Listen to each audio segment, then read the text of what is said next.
Check 1 2 3. Check 1 2 3 4 5.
Good afternoon, Good afternoon, everybody. George DeBobby here at Maryville College, where the Fighting Scots are getting ready to take on the LaGrange Panthers of LaGrange, Georgia. This is a USA South Conference game here at home for Maryville at Honecker Field. The track is wet, as they say. It's been raining on and off since yesterday. It's stopped now, but the field is very wet. As you look out across the field, you can see the patches where some grass has kind of popped up. No wind to speak of. In fact, it's dead still as we look across to Anderson Hall and the flag on top of it, which is about the highest point in Maryville, Tennessee, where we're at today. The flag on the field is dead still. Pretty decent crowd today, as they usually are for Maryville. And Maryville comes into this game taking on the Panthers. The Panthers are 4-4, 3-2 in the USA South. Maryville College, the Fighting Scots, are 4-4 and 2-3 in the USA South. We'll talk a little bit about that a little bit in a second. Maryville losing 3 times in the conference for the first time in 5 years. And we're going to go ahead and pay our respects to the national anthem, which is done across the field. Hopefully you'll be able to hear it.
And we are ready to go here. As I said, it's the LaGrange Panthers taking on the Maryville College Fighting Scots. The Scots and the Panthers are in the USA South. The Panthers 4-4 in the USA South. Overall 4-4 in the USA South. 3-2 in the USA South. 4-4 overall. The Scots 4-4 overall, and they are 2-3 in the USA South, which is far below what was expected this year, and they hope to get even today. They've had losses to Huntington. They lost to the conference losses to Huntington, to North Carolina Wesleyan, and last week couldn't score hardly at all. It was 12-7 with the Maryville kicker missing 3 field goals after making 5 the week before. So a little ups and downs for Maryville. From what we understand, things have been shaken up a little bit. You're going to see a quarterback today for Maryville that statistically barely shows up on the stat chart, and we'll talk about him later. That's going to be the young man Brandon Cloyd. Cloyd is a freshman, 6'1", 215 from Hardin Valley Academy over in Knoxville, Tennessee. So it'll be good to see a new fresh face out there, and we wish him the best. He has not thrown a pass. He's only run the ball on occasion in 4 games. So I believe he's got a total of 6 yards. So we will take a look at that. That's obviously going to be a factor. And again, it's cloudy today. The sun's not out. Talk a little bit about both teams. LaGrange is a very high, potent offense. Have no trouble scoring, averaging about 34 points per game. And again, they run probably 65% pass. They pass about 65 run about 35, sometimes even more. But they do average 132 yards rushing, and that's behind a couple of good runners. And that will be let me get that for you. That will be running back number 8, Brandon Scott. You'll see Brandon Scott a lot today. And Brandon Scott will be backed up by Nick Searcy. Well, both of those guys will be in pretty much. Searcy, a senior, 5'5". He'll get most of the carries. 5'5", 175. Brandon Scott, a sophomore, 5'7", 170. Their quarterback is Connor Blair. Blair, 6'2", 220-pound senior, and he will light it up if you let him. Blair, so far this season, is 186 completions on 283 attempts, 12 interceptions, 20 touchdown passes. He's averaging 289 yards passing per game. Talking about number 8, Brandon Scott, he's rushed 85 times for 496 yards. He's averaging about 5.5 yards per carry, and he's scored 3 touchdowns, 59 yards per game. Nick Searcy, you'll see him in there, number 7. He's rushed 90 times for 449 yards, 4.7 yards per game, 6 touchdowns, and he averages about 60 yards per carry. And as far as who's going to be catching that ball, you're going to see number 13, Marcus Campbell. Marcus Campbell, the wide receiver, is a junior at 5'7", 160. And Marcus Campbell has caught 53 passes from Connor Blair this season. He's averaging about 92 yards per game. His average catch is for about 14 yards, 4 touchdowns. Also a freshman, Austin Sapp, who's been the USA South Football Freshman Player of the Week. He's caught 38. He's a rather diminutive young man. He's at 5'8", 155. He's the second leading receiver at 5 catches per game, about 57 yards per game, and he's averaging 11.6 yards per catch, 3 touchdowns. Also, number 14, you're going to see Austin Sapp. Sapp about the same, although he has caught a few more passes. You'll also see number 81, Keontae Button, about 2 catches a game. He's averaging 15 yards a catch, 2 touchdowns. You'll see 24, Jamon Owens, 186 yards receiving so far this year, about 21 yards per catch and 3 touchdowns. And that's the offensive side for the LaGrange Panthers. For the Maryville Fighting Scots, you're going to see a lot of new faces out there probably. If you look at the quarterback stats for Maryville at this point, you don't see the guy who's going to start, number 38. That's what we hear today. Number 38 is going to start, and that's Brandon Cloyd. He comes from Knoxville, as we said, which is about, I guess where the Hardin Valley Academy is. It's a public high school about 25 miles from here to the west. He's been in 3 games. He's attempted 1 rush for 6 yards. And that's all the stats we have on him. He's not thrown a pass in a live game. Adam Diggs is the normal quarterback. We'll probably see him. We'll also see maybe Kane Adamson or Chris Castillo, probably Chris Castillo, 2nd or 3rd. So we're not sure what's going to happen, but we've been told things have been shaken up a little bit after Coach Sean Hayes in his 3rd year takes a look at the record and takes a look at quite a few of the things going around and says, hey, let's shake it up, and shake it up he did. And we'll talk about that in a little bit. Who will be catching the ball for Maryville? You're going to look at number 3, Elijah Chenier. He's had 568 yards in receptions, averaging about 5 yards per catch, 5 touchdowns, and per game about 69 yards. Also, number 29 will be on the receiving end. He's had 87 catches for 465 yards, 5 yards per catch, 3 touchdowns, about 62 yards per game net yardage. Number 25, Chase Christmas. You'll see him. I'm talking about rushing here. I take that back. Chenier is the number 1 rusher with 568 yards. And Elijah Hairston, number 29, 465 yards. Chase Christmas, 193 yards. On the receiving end, Mac Siegel. He'll be wearing number 6. And Siegel is from North Paulding High School in Dallas, Georgia, which is north of Atlanta. He's 6 feet, 205. He's the patriarch of the receivers, and 476 yards receiving, 5 touchdowns. Michael Smith, number 11. Michael Smith from Memphis, Tennessee, went to Memphis Central, 6'2", 195, a senior. He's averaging, he's caught 28 passes for 385 yards, and he has 4 touchdowns.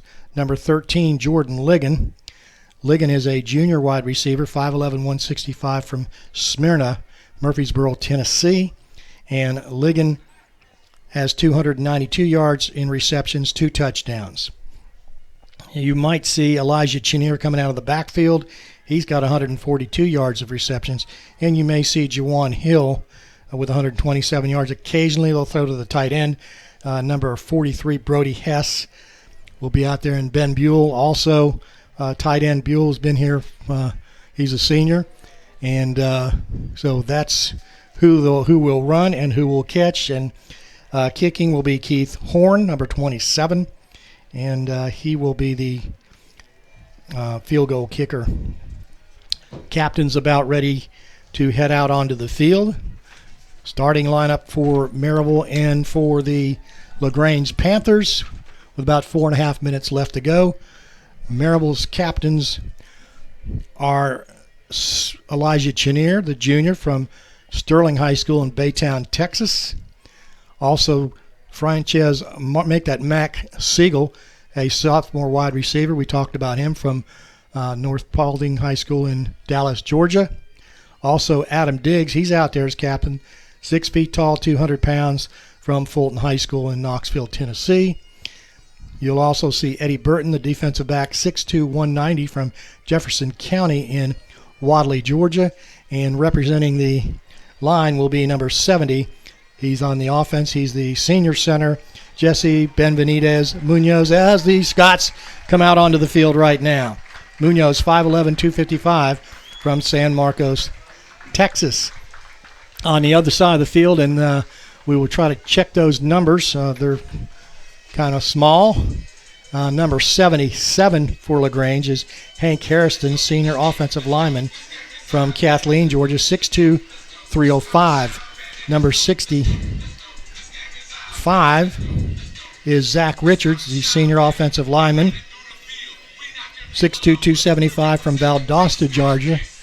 Number 45 is Madison McCullough. He's a senior defensive lineman, 6'3", 220 from Wicksburg High School in Newton, Alabama.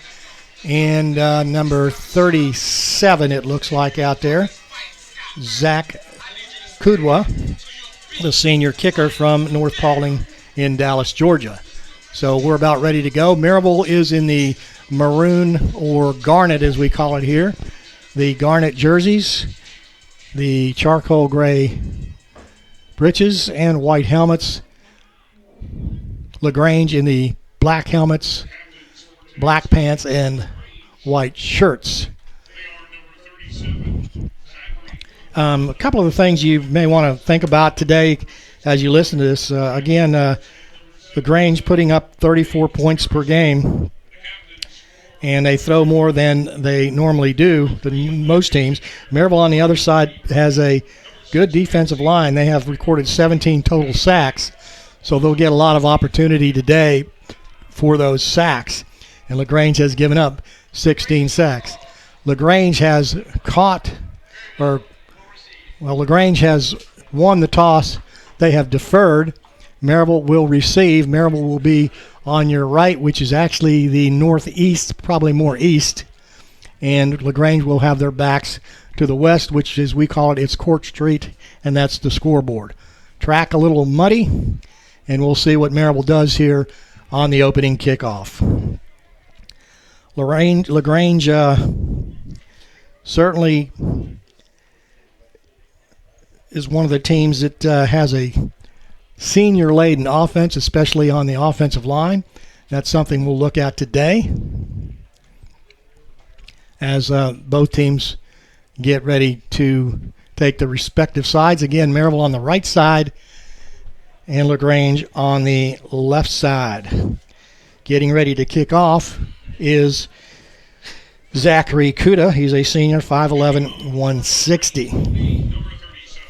Back deep for Maryville will be number 19, Pierre Chadwick, and number 87, and that's Sean Milton. And here we go, a USA South Conference game between the LaGrange Panthers in white and Maryville in the dark jerseys, which is garnet. It's going to be picked up by Maryville at the 15 to the 20, 25, out to the 30, 35, 40, down the sidelines, and out at the 45-yard line. And Chadwick last week returned a touchdown for 95 yards, and that was the first touchdown on a kickoff since 2005. And Maryville goes 1st and 10. The quarterback, as we said, will be number 38, and that's Brandon Cloyd. Cloyd's going to hand off right away to Chenier. Chenier breaks to the line. He's going to get himself about, let's call it 7, across the 50 into LaGrange territory, where it'll be second down and, let's call it 8 yards, 2nd and 2. Max Siegel right here close to us, along with Michael Smith. They'll get instructions from the sidelines.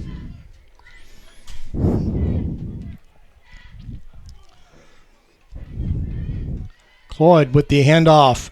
Chenier with the first down, breaks through again, and Chenier across the 45 down to the 41-yard line. We'll leave 1st and 10.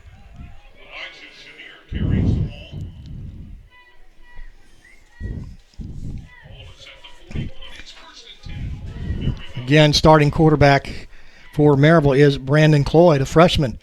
Going to hand off to Chenier. Chenier cuts it back the other way, and Chenier breaks a tackle, still going into the secondary across the 30, and now we get a flag come in, and we've got a fumble, and it's picked up by LaGrange. But we have a flag. Let's see what that flag is. Chenier trying to get some extra yardage. Does the unspeakable, as they say in football.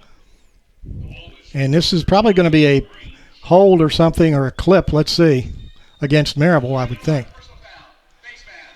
Oh, it's a face mask against LaGrange, and that's going to be, they say, half the distance to the goal, which is, I'm not sure why. Well, because the 15 yards would put it more than half the distance to the goal. So that'll be somewhere around the 10 or 11-yard line, and they'll set it up on the 12. 1st and 10 for Maryville. Nice run by Chenier. Chenier still in the background, or in the backfield. Cloyd, the quarterback. Man in motion, and they go back to pass, little screen pass, and it is nicely defended by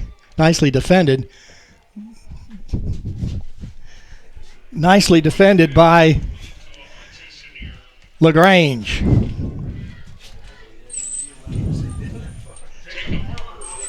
You can leave it on.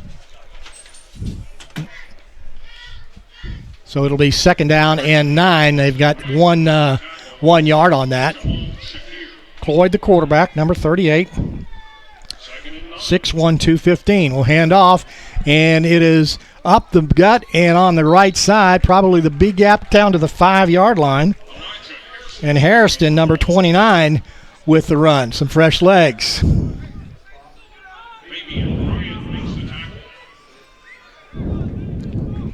Bryan on the tackle for LaGrange. 12:35 left to go. Opening drive of the game. It's Maryville on the 6-yard line. Getting that slot power offense. Slot to the left side. Ball in the middle of the field. Harrison, the tailback, number 29. Cloyd for Maryville. They'll send Stewart in motion. They're going to give it to Harrison to the outside, and Harrison breaks across the 5. He's going to get close to the first down, so it's probably going to be 4th down. And I assume Maryville will go for this. So it's going to be 4th and about a yard, maybe a little more than a yard, with 11:50 left to go here in the first quarter. Cloyd from the shotgun. Going to send a man in motion. Trying to draw some people off sides. And here comes the offensive signals.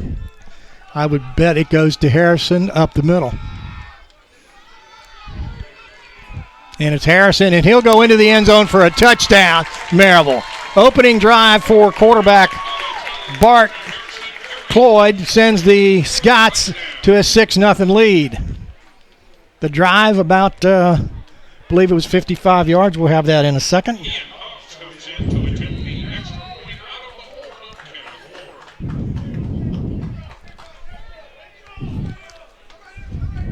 Extra point attempt for Maryville. Ian Hubbs, the kick sails up towards Court Street. It's good. It's 7-0, and that is the opening score. We'll be right back.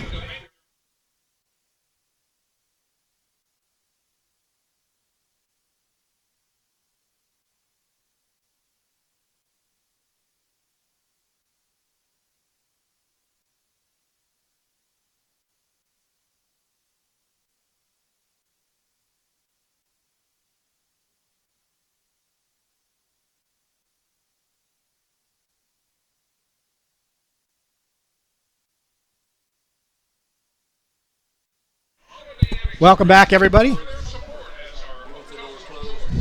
Welcome back, everybody. 7-0 your score. Maryville on that drive on the 4-yard touchdown run by Harrison. Extra point good by Ian Hubbs.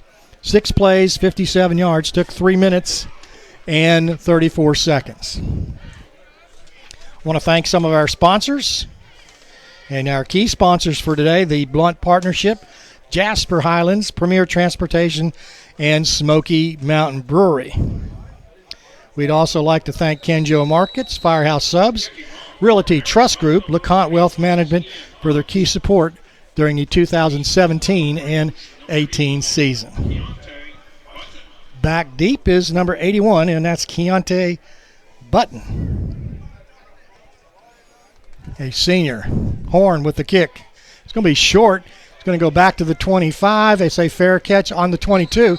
He called a fair catch, and that should be a penalty, and they will call the penalty.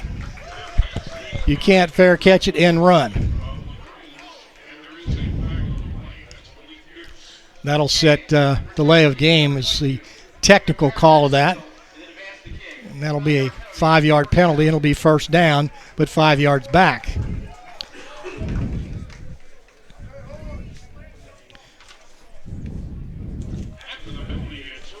So Maryville with the opening drive of 57 yards is going to look at quarterback Connor Blair, 6'2", 220, the senior. And the running back to start the game is Nick Searcy, 5'5", 175. Good offensive line for the Panthers. 4 wideouts. They're going to go back to pass, fake the give and go. They're going to go downfield, and it's caught at the 50, down to the 40, and out of bounds close to the 30-yard line. Little hook and go by Maryville, fools Maryville's defense, and a perfect strike by Connor Blair puts Maryville all the way back to its own 26-yard line. The catch made by, not sure who that was. Might have been Johnson, number 80. So, quick strike by Connor Blair. Blair with the keeper right up the middle. Blair going to get some good yardage. Blair going to get about 7 down to the 19. It'll be 2nd and 3. With 10:30 left to go in this first period in this USA South Conference game, it's 7-0. Connor Blair, the senior.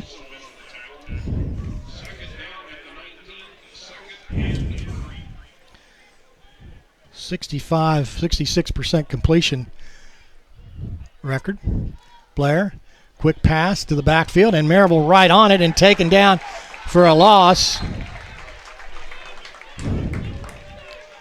by Jamal Ware. Is number 6, who has a few words for the Maryville defense. The tackle, or the receptor, was Justin Perdue. So it's now 3rd and 10 with the loss. Connor Blair will go back from the shotgun. Maryville with a little bit of a rush. They're going to go out, and it is intercepted by Maryville. The ball went off the hands. We got a penalty in the backfield now.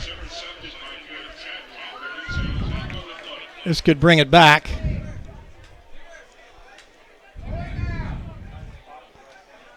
Maryville sending its offense out.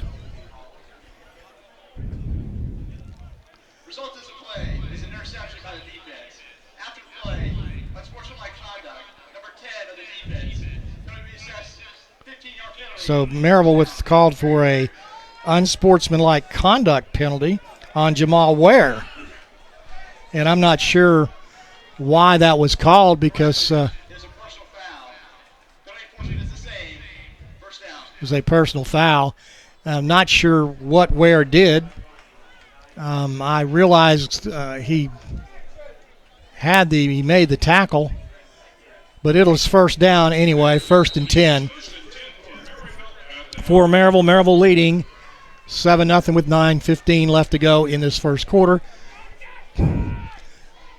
Quarterback for Maryville, Cloyd. He's going to take that ball and put it down. He's going to get thrown for a loss.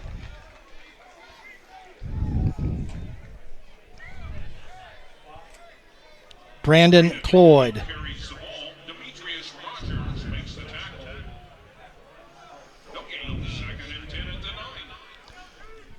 No gain, I think, is a little bit of a loss. Cloyd, a surprise starter for those of you who are listening.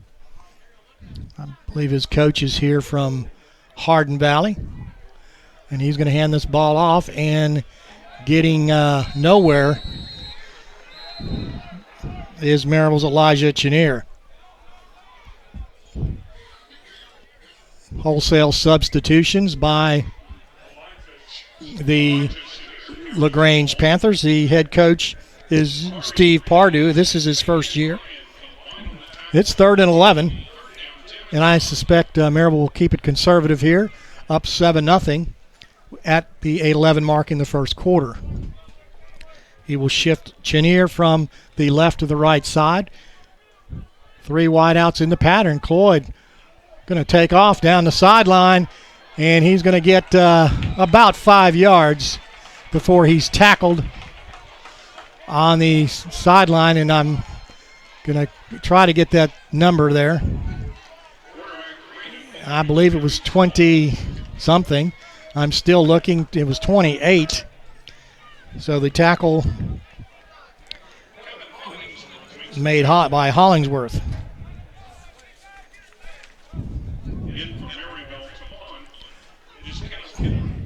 Horn getting ready to punt for Maryville.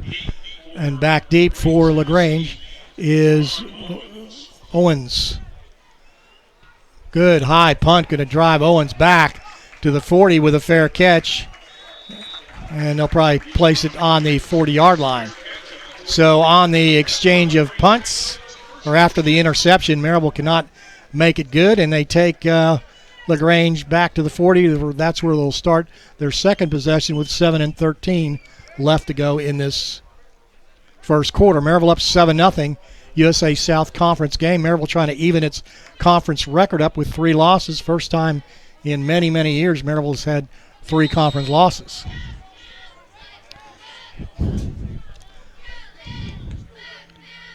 Connor Blair from the shotgun. Going to hand it off, little reverse. And there's another stop and go. And it is going to be out of bounds. And they took down a cheerleader, and I hope she's okay. She wasn't dressed out for this game. And I believe she's okay. The intended receiver was Marcus Campbell. So LaGrange trying to pull out all the stops here with 2 good plays. The first one worked, second one did not. Austin Sapp was the thrower on that particular play. 2nd down and 10. Man in motion is Coleman. Going to hand the ball off to the tailback, and he's going to be stopped at about the 41 after a 1-yard gain. That was Brandon Scott, the tackle made by Ethan Williams. They gave him a yard. It's 3rd down and 9. Second series by LaGrange at the 6:35 mark, down 7-0. Blair very, very competent at quarterback. Been around a long time, as they say. 66% of his passes are completed in each game. Maryville with a 3-man front. They're going to go ahead and rush the quarterback, and good job getting in there by Frances Marshall. Blair had to hurry, and that 4th down and 9, Blair staying in there.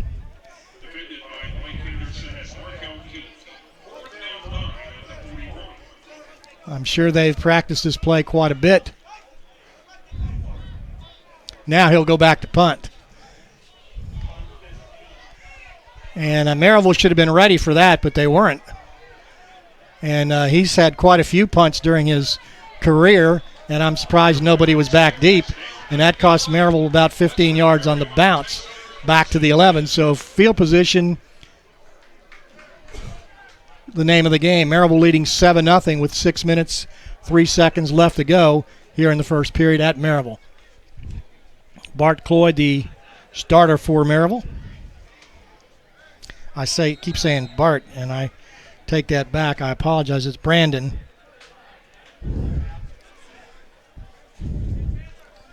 The tailback for this series will be Elijah Harrison. And it's going to be Cloyd with a little pass, and he throws it over the head of Siegel. And number 16 making the legal tackle, Peyton Haynes, and it's going to be Siegel down on his back, and he'll be injured. He was kind of flipped over.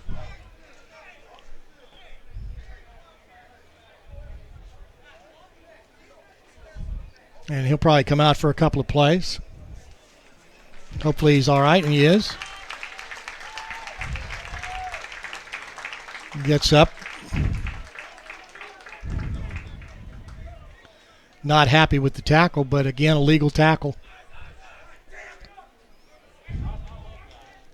2nd down and 10 for Maryville.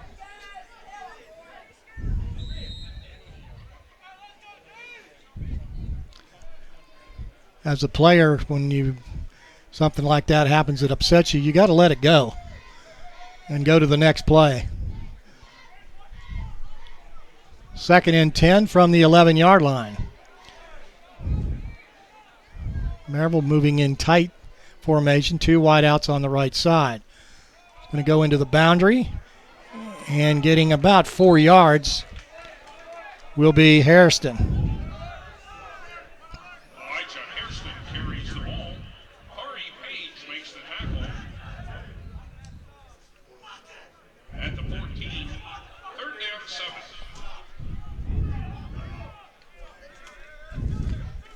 3rd down and 7. Brandon Cloyd, the freshman, getting his first start. Had 1 rush in his career. That was his only stat until today. He's 0 for 1 passing. He's got about 5 yards rushing. He's going to go back to pass, and he's got a nice arm, and it is incomplete. Watched him in warm-up, and he can wing it, but it'll be 4th down. So the drive by LaGrange on the previous drive started at their 40. And Maryville intercepted, and let's see if we change field position. The punter will be the senior, Kenneth Horn. Back deep for LaGrange is Jamon Owens, the freshman. Good snap. And another good kick.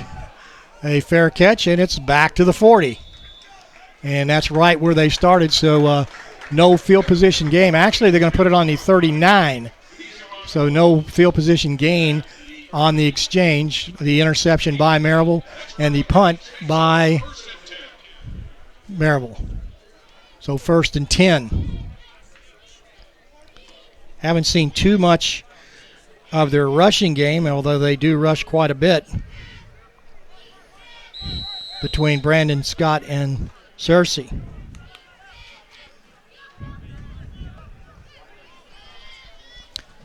So it looks like it's Scott in the backfield. Blair going to take that little quick out, and that's going to get about 6 yards out to the 45, where it will be 2nd down and 4. That's a nice size receiver, and Kendrick Johnson, the sophomore, make that freshman. He's 6'4", 190. 2nd and 4. I believe as we go here, I'll get you some stats here in a second.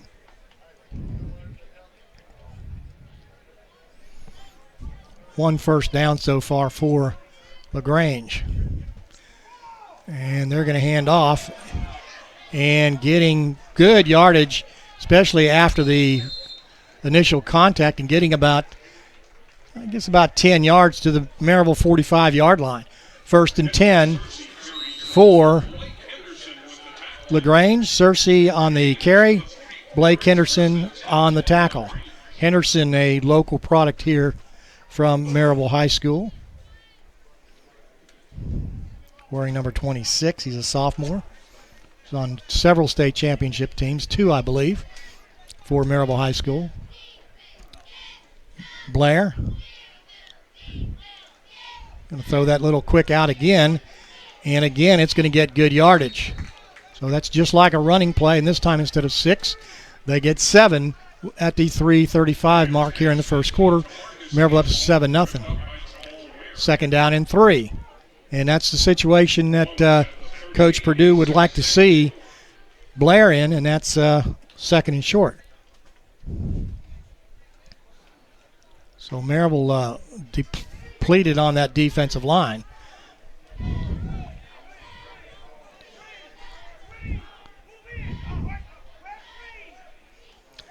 And they're going to go to Cersei, and he's going to cut it back the other way. And that's just a design cutback, and he's going to get close to the first down. From the mark, it doesn't look like he's got it. So it'll be 3rd down and, let's say, a football. Blair on the sideline talking to the coach. I believe Connor Blair has started since his freshman year, or at least his sophomore year, if I remember correctly. 2-back set. Cersei and Scott, and it's going to go to Scott, and Scott's going to get the first down after a missed tackle and still going. A couple of missed tackles by Maryville. Puts the ball across the 30, down to the Maryville 29, and it's 1st and 10 for the Panthers. 2:13 left to go. First quarter, Maryville up 7-0 in this USA South Conference game here at Maryville College. And if you can see across the field, some beautiful foliage, late foliage, but it's here finally. Connor Blair, the 6'2", 220-pound Floridian from Seabreeze High School in Ormond Beach, Florida. He's going to go back to pass, and he's going to throw that little quick pass, and it's caught complete by Purdue. And that's going to be another first down. So a lot of mixing up there, and he's got Maryville back on its heel on the 17-yard line where it's 1st and 10. Searcy, the 5'7", 175-pound senior running back in there. Connor, quite a horse himself. Say that with all respect. Scott and Searcy in the backfield. That's Searcy in motion. Fakes to Searcy. Look back the other way. And he's going to throw it out of bounds as they had a hold of Connor Blair. And the man putting the pressure on Blair for Maryville was Trent Cumby, the 6'3", 245-pound defensive lineman from Cookeville High School in Cookeville, Tennessee. 2nd and 10. That's the first time on this drive that Maryville has stopped LaGrange on first down. Maryville up 7-0 with under a minute left to go first quarter. Connor Blair for LaGrange looking to the sideline. One setback. That's Brendan Scott. Blair back to pass, looking as he rolls from right to left. He throws it outside, and the receiver falls down. That was Marcus Campbell and almost intercepted by Maryville. Ethan Williams. 3rd and 10 now. This offense all dependent upon how accurate Connor Blair is. New quarterback. Well, no, it isn't. It's still Blair. In the backfield is Brandon Scott. 3rd and 10. Probably 4th down territory. Going to look over here to the inside screen, and Maryville does not have it defended very well, and getting into the end zone for a touchdown on a good run by Keontae Burton. Touchdown, LaGrange. Little slip screen to the inside, and a good run, better run than anything else by Keontae Burton, the senior wide receiver. Don't remember him from last year. 7-6 extra point attempt by Kuda. Searcy, the holder. The extra point good. It's a tie score with 44 seconds left to go in the first quarter. 7-7 here at Maryville, LaGrange, and Maryville. Be right back.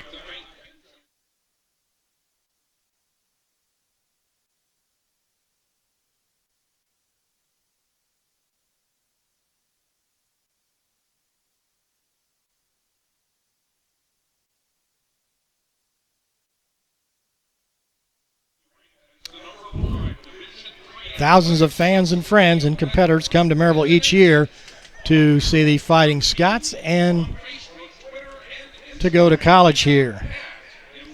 The hotels of choice while you're visiting here at Maryville will make your stay very memorable. Help us thank the Hampton Inn, the Hilton Inn, La Quinta Inns and Suites, Courtyard Marriott, Holiday Inn Express for their support as our hotels of choice for the 2017 and 18 seasons. 7-7 your score.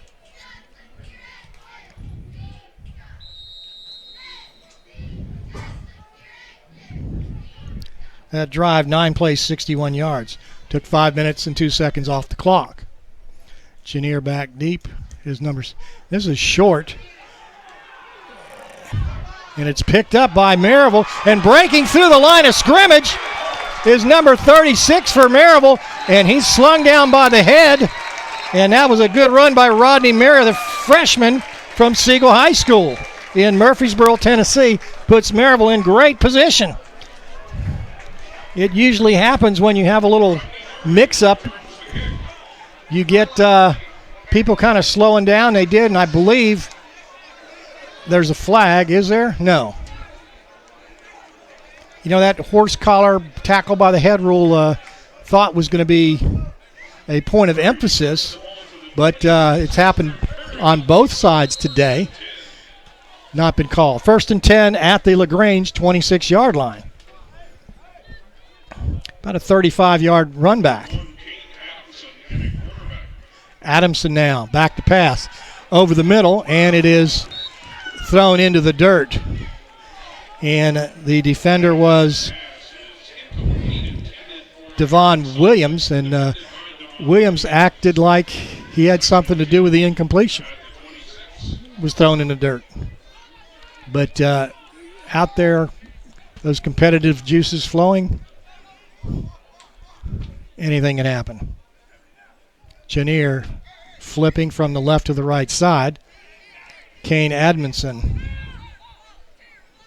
a freshman quarterback. He's got some stats. 2nd and 10. Chenier right up the middle, cuts back on the left side, gets down to the 20. It'll be a, let's call it 6-yard gain, be 3rd and 4. First quarter will end before this play is over. Here at Maryville, the sun is out, the temperature about 70 plus. A little bit of wind now coming out of the west, which would be from your left to right. And that will favor the team with its back to the left side. 7-7 your score. And I'll try to recap for you if I can as the wind comes through here.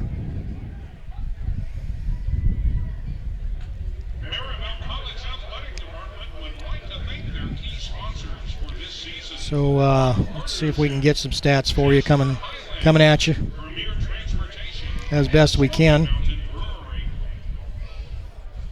We'll start the second quarter.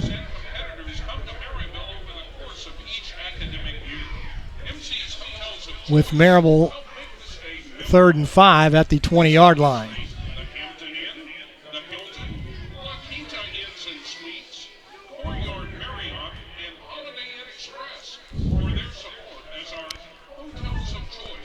Seven, 7 your score here.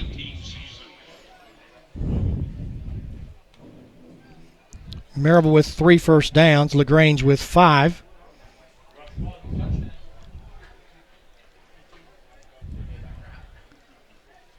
Quarterback will be Kane Adamson from Navarre, Florida. Tailback, number 3, Chenier from Texas. Send a man in motion and sets up on the right side. That's Brody Hess, the junior tight end from Alcoa High School. Right here, Twin Cities, Maryville, Alcoa. And he'll go back the other way.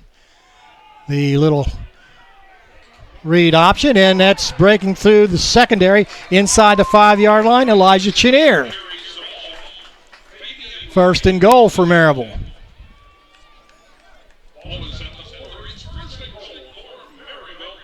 Ball sitting inside the 5, probably at the 4.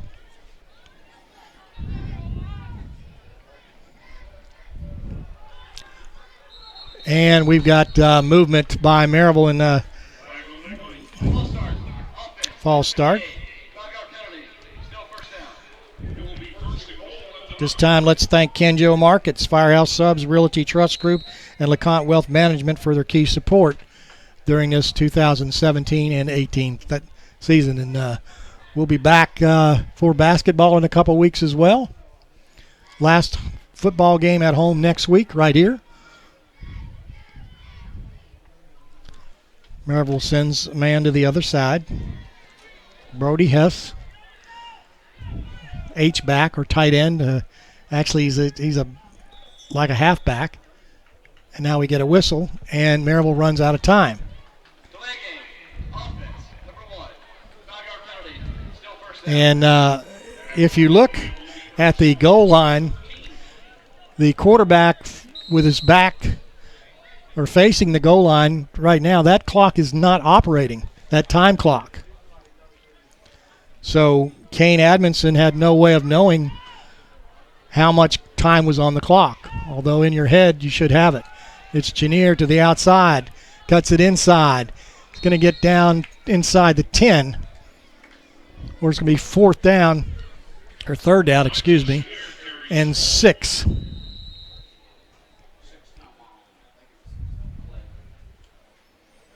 And he puts it at the 6. 3rd and 6. Slappy on the tackle.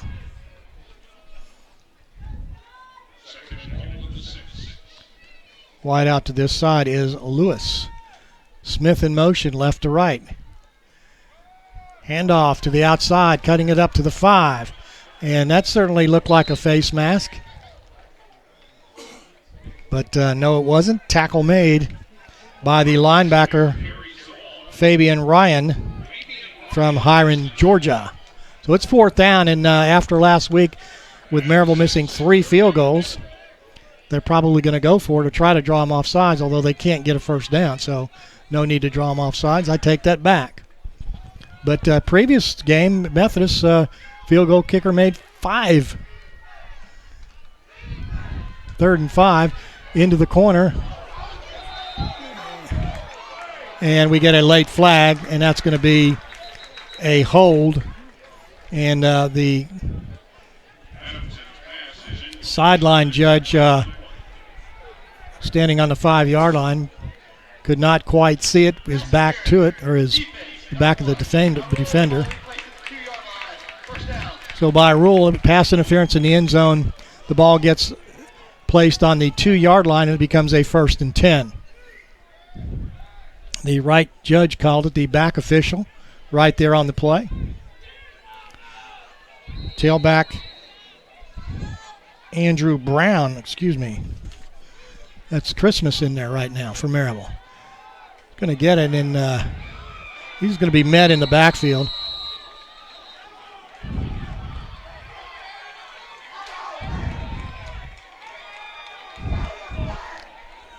Fans upset.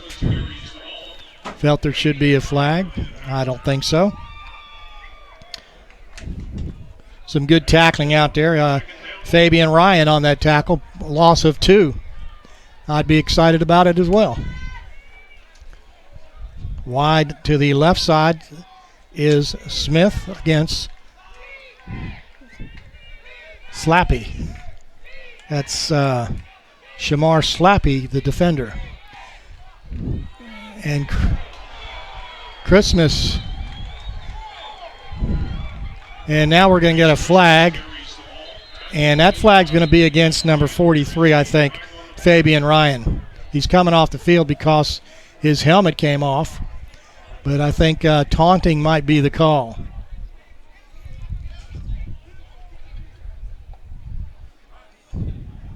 Referee, the officials will discuss it.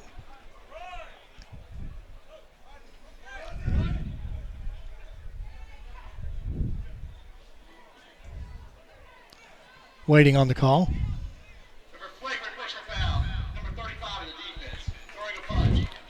35 is Carey Page throwing a punch. Personal fouls, he's disqualified, which means he has to come off the field, and he has to be escorted off the field. Got to keep under control. Don't lose your composure. 7-7 the score here early in the second quarter. 11:45 left, and Maryville threatening with a 1st and goal.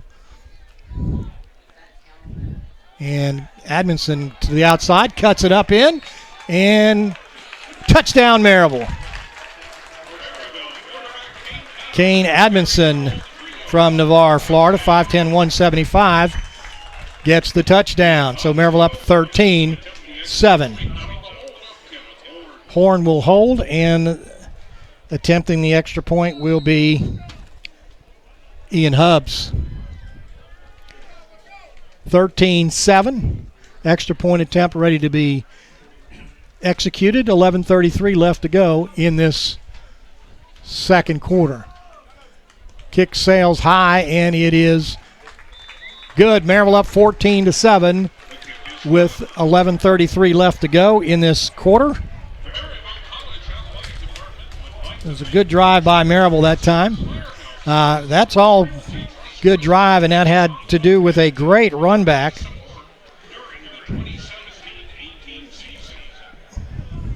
by Maryville on the opening kick. It was a pooch kick, was picked up, and let me make sure it was run back. Let me get that truck who ran that back. That was Rodney Murray, number 36 for Maryville, who ran that kickoff back and put Maryville in great field position. 14-7 Maryville. We've already had one ejection. We've had 3 personal fouls. So everybody's kind of got to be calm. Hubbs with a little bit of a wind to his back. Back deep for LaGrange is Keontae Burton, and he's a nice runner. He's very slippery. USA South Conference game. Maryville at 2-3 in the conference. LaGrange at 3-3. And this is going to be a little longer than the pooch kick. It's going to come down at the 16-yard line. And getting out to the 30 and maybe a little more is Brendan Scott, tailback. Maryville sends its defense out. 4th possession for LaGrange. So I said Coach Purdue, it's his first year, put out an offense that's averaging 429 yards a game, about 300 yards passing, putting up 34 points per game, 132 yards rushing. Their defense gives up 173 yards on the ground and about 188 yards passing and 29 points per game. 5 receivers in the pattern, 3 to the wide side, 2 to the high side. Blair back to pass, going to throw that little quick pitch and getting about 9 yards. The receiver, Marcus Campbell from Athens, Georgia. And that's the way LaGrange runs their offense. They'll chip it downfield. If you want to compare it with a type of offense, it's exactly what most of the pro offenses do. Just chip away and take what you give them. 2 setbacks, Scott and Cersei in the backfield, side by side the quarterback at the 40-yard line, 2nd and 2. Little high snap, going to throw it outside here and getting some decent average yardage. Probably the first down depending on the spot, and it will be a first down. Out to the 40, looks like 3-yard line, 42. Well, 43. 1st and 10 LaGrange, score 14-7 here at Maryville, 10:33 left, second quarter.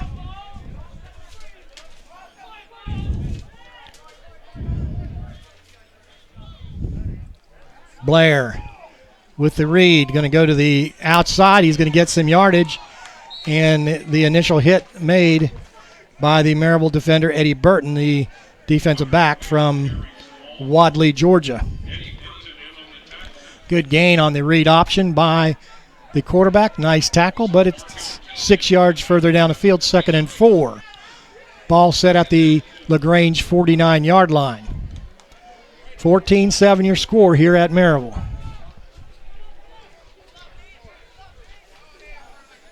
Scott looking over the defense. Maryville with that 3-man front. Throw that quick pass out there. Nice blocking, and then a nice recovery by the Maryville cornerback on that side, Jeremy Hardnett, the sophomore defensive back from Tucker, Georgia. Nice recovery as The defender went down and then got up and made the tackle for no gain. They'll make it a 2-yard gain. At the Maryville 49, 3rd and 2.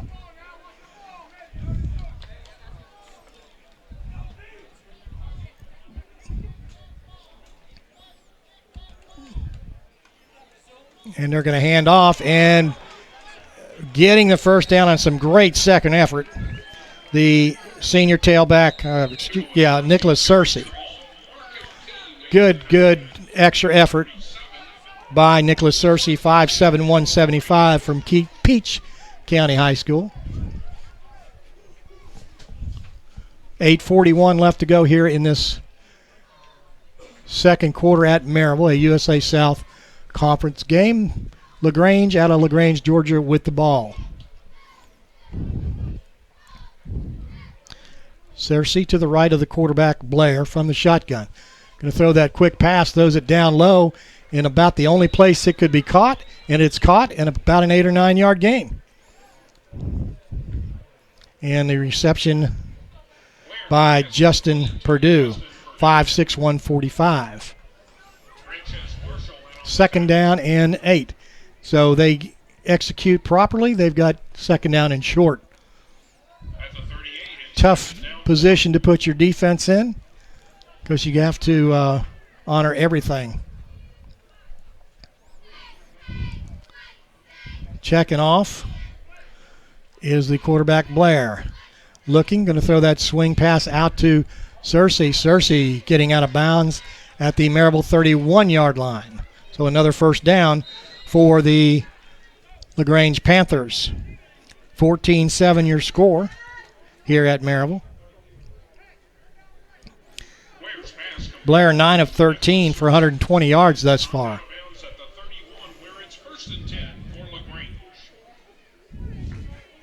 Searcy 14 yards on the ground. And we got a timeout by Coach Purdue. Now, LaGrange, their first timeout. So with the score 14-7, Coach Purdue takes a timeout on 1st and 10. 7:09 left to go here at Maryville. The NCAA and the USA South Conference promote good sportsmanship by student athletes, coaches, and spectators.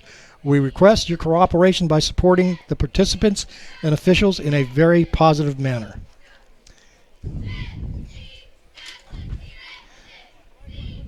Maryville would like to thank the key sponsors in this 2017 and 2018 season. That's the Blunt Partnership, which is the equivalent of the Maryville Chamber of Commerce, but they do a lot more. Jasper Highlands, Premier Transportation, that's the travel services that takes Maryville athletes wherever they go, and the Smokin' Mountain Brewery over in Maryville, a few miles from campus. So 1st and 10, we're ready to go. Really warmed up here right now.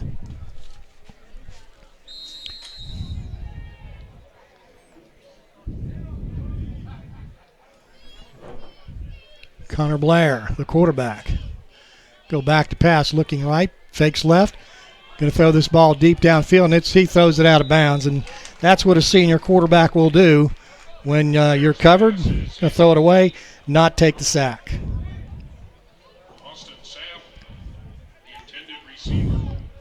Temperature right now just about 74 degrees. Warming up. A little bit of wind now. Again, facing the quarterback of LaGrange, Connor Blair. 10 of 15, Blair, for 127 yards and 1 touchdown. He's had 1 interception today. 2nd and 10, going to go back to pass, looking. And again, Maryville right in his face, and he dumps it off, and picking up some yardage is Brendan Scott. And putting the pressure on Brandon Scott was Trey Melton of Maryville. Blair's not going to come down. He's 6'2", 220. He's not going to come down easy. 3rd and 7. Ball at the 28-yard line. Maryville up 14-7. LaGrange with the ball, moving right left. The back on the left side is Brandon Scott. 3 wideouts in the left side. Throw this little screen to the outside, and not getting the first down was the receiver, freshman receiver, David Apeg. And it's going to be 4th down. And let's call a long 5. 14-7, Maryville leading. And looks like Blair will come back in on this 4th down attempt.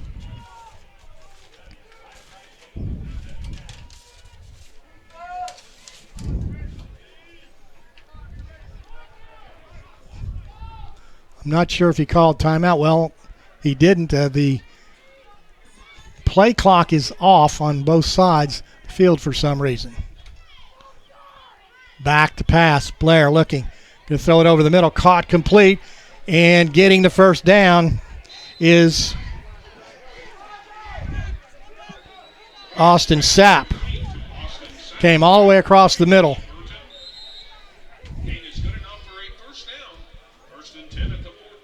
And plenty of pass protection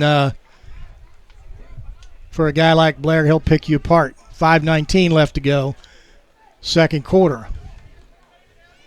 Ball at the 14-yard line where it's 1st and 10. This is where they usually go to work with a run. Searcy, the tailback. Going to throw that little flare pattern out there. And getting out of bounds at the 11 or 12.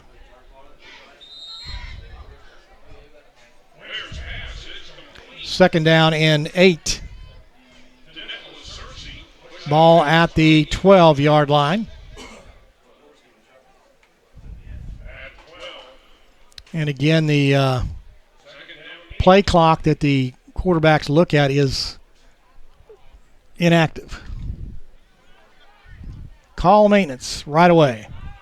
Wide side right, 3 receivers, 1 to the left side. Blair looking to his right, back to the left, going to throw in the corner, and is it intercepted? They say no, it is not intercepted. Knocked away then by Ethan Williams. Good recovery by Ethan Williams as Connor Blair threw a bullet, and Williams looked like he was a step out of position, but he was not. 3rd down and 8. Incompleted pass stops the clock with 4:18 left to go in this second quarter here at Maryville. 14-7. Maryville leads in this USA South Conference game. LaGrange breaking the huddle with 2 wideouts left, 2 right. Tailback is Nicholas Searcy on the right side of Connor Blair. Going to send Apiag in motion. He'll roll right. Looking. Going to have pressure. He's going to throw it out of bounds. And good pressure by Maryville. That was Cedric Brown, the linebacker from Whitehaven in Memphis, Tennessee, putting pressure on, causing it to be a 4th down. And with a player like Connor Blair, you got to put pressure on him. If you don't put pressure on him, being the senior quarterback and very, very good quarterback, he'll pick you apart. Cudwa, the senior kicker, for the field goal, and this looks good. It looked like it was a little wide right, but it's now 14-10 here at Maryville. Maryville leading the LaGrange Panthers in this USA South Conference game. Blair up to this point is 14 for 21, 146 yards. And I'll get you Maryville here in a second. We can get it up. While it's coming up, thousands of fans and friends and competitors come to Maryville each year during the academic year-end sports seasons, which is every season at Maryville. Maryville College's hotels of choice make the stay memorable. Please help us thank the Hampton Inn, the Hilton La Quinta Inn and Suites, the Courtyard Marriott, and the Holiday Inn Express, all conveniently located right here near the campus or airport and plenty of places to eat as well around town, such as Firehouse Subs. Good place to eat. Kickoff coming up for LaGrange. And this one's going to sail over to Chadwick, I believe. He'll cut across field, runs into some traffic out close to the 30.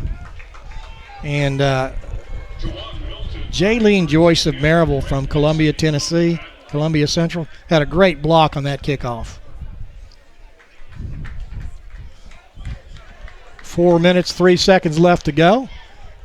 Back in at quarterback for Maryville is 38, and that is Brandon Cloyd. Ball will be set on the near side hash mark. And again, the wind picking up just a little bit. The play clock is off due to a malfunction, so the quarterback has to be aware of the time situation. Tailback for Maryville is Elijah Harrison.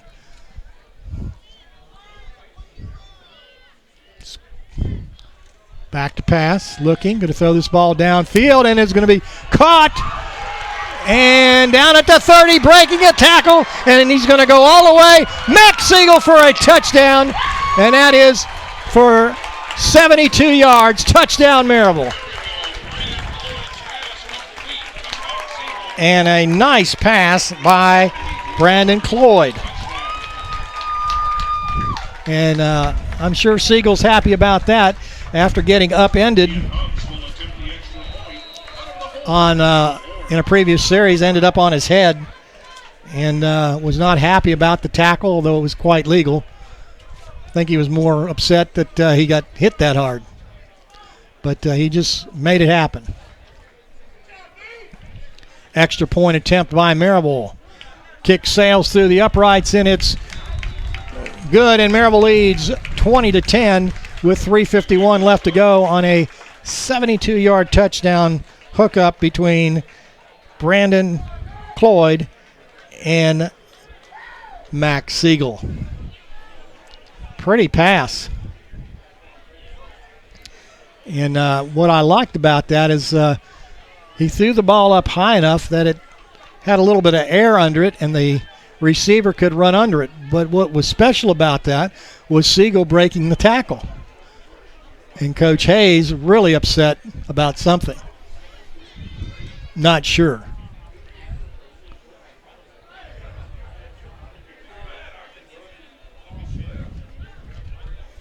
Still having a spirited discussion. Back deep for LaGrange. Keontae Button, the senior wide receiver from McIntosh County High School, Darien, Georgia. 82 yards on that pass play by Maryville. This is going to sail to Button at the 11. He's going to come right up the middle. He'll break it to the outside. He'll spin. He'll get tackled about the 34-yard line. Good run back. On that long touchdown pass, kudos to Justin Bird, the offensive lineman from Ridgeway High School in Memphis, Tennessee. Pretty good blocking on the interior that time. Picked up a little spin move by the two men. They switched positions, and a very good pickup by Justin Bird. 21-10 your score, Maryville up.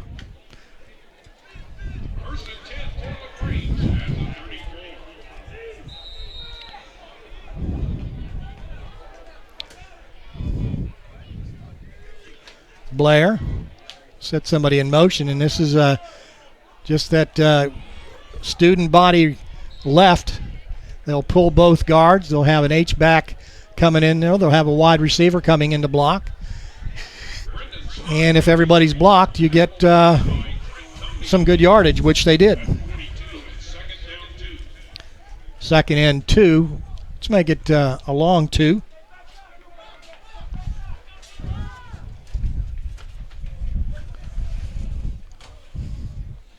Connor Blair, the quarterback.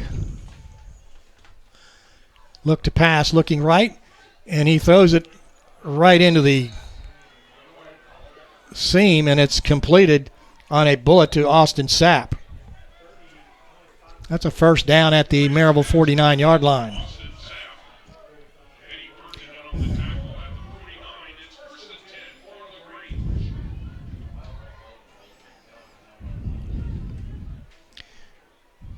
182 yards total offense for LaGrange, 158 for Maryville. Blair looking at a 1st and 10, a yard short of being in Maryville territory. He'll go back to pass, looking to his left, then throws the other way. Caught complete, breaking one tackle, dodging another. Can't see who that was. Number 8, I guess it was. Joshua, well, Brandon Scott. That didn't look like Brandon Scott.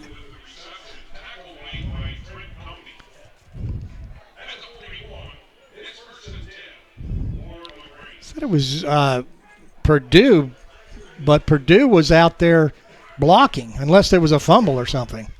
1st and 10 at the Maryville 41. Don't have the capability of replay here. We've got a timeout by Maryville, I believe. Maryville, their first timeout. So that's Maryville's first timeout with 1:52 left to go here in this second quarter. 21-10 Maryville here in this USA South Conference game at Maryville. And Coach Hayes still having a discussion with the referees. I'd like to hear what that discussion is.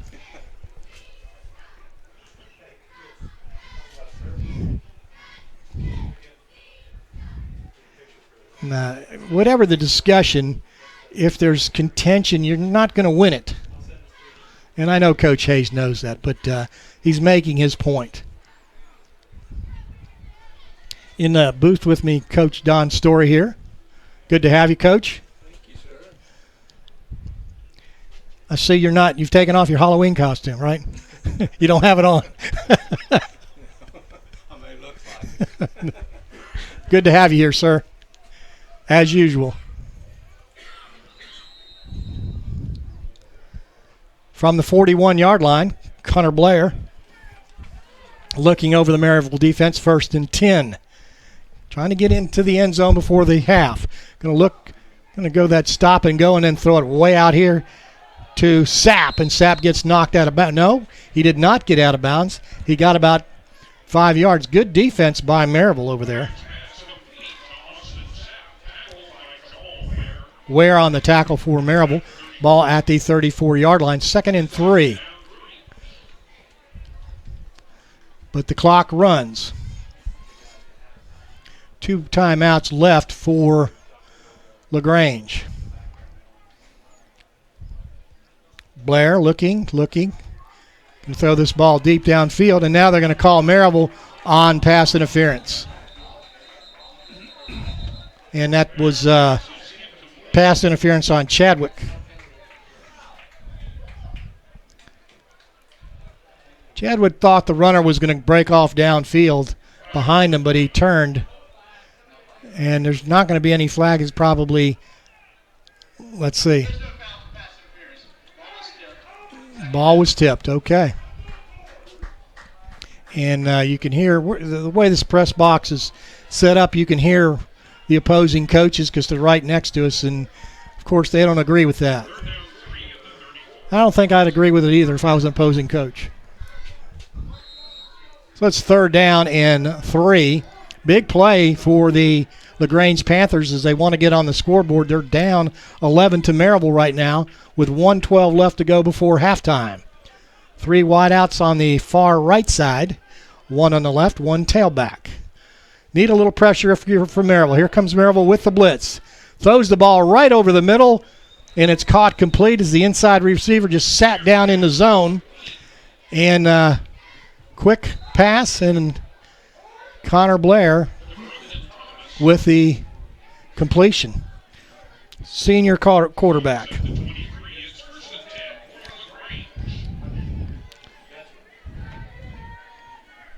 First and 10 inside the 25. LaGrange back to pass, looking. Here comes some pressure. Little screen pass, and it is open, but Maryville closes down quickly. Tackle made from behind by Ja'Cory Jackson, the freshman from Texas. And LaGrange takes a timeout with 39 seconds left to go. The ball will be placed on the 16-yard line. We're second down and 3.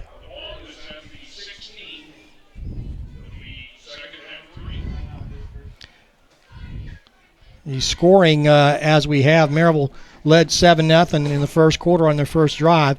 Elijah Harrison with a 4-yard run. Extra point was good. LaGrange came right back with a 17-yard touchdown pass from Blair to Button, making it 7-7. Maryville went up 14-7 on a 2-yard run by Keene Admonson. A field goal by LaGrange's Cudwa made it 14-10, and then a 72-yard touchdown pass from Brandon Cloyd to Max Siegel makes it 21-10. And now, with 39 seconds left, LaGrange trying to close the gap.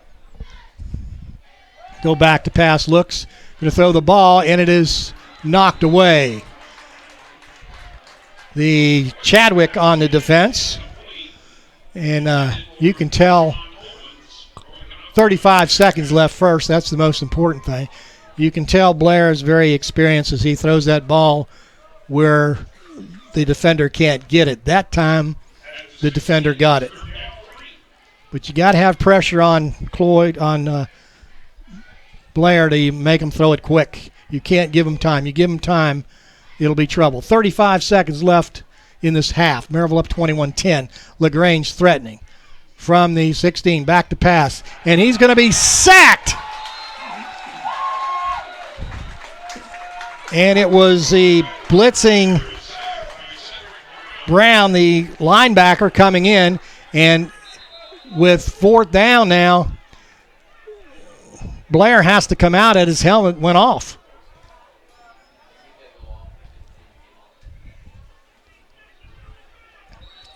Coach Perdue says it didn't come off. Well, they took a timeout with 29 and a half seconds left, and a fortuitous sack by Cedric Brown puts the ball all the way back to the 28-yard line. Make that 23-yard line.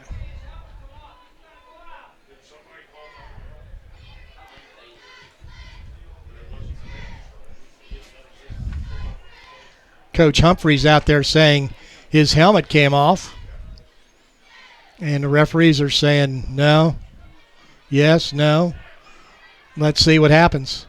This would be big if he has to come out.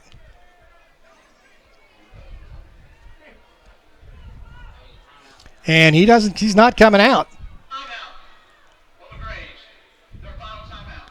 LaGrange takes another timeout. So that means he can come back in now, I think.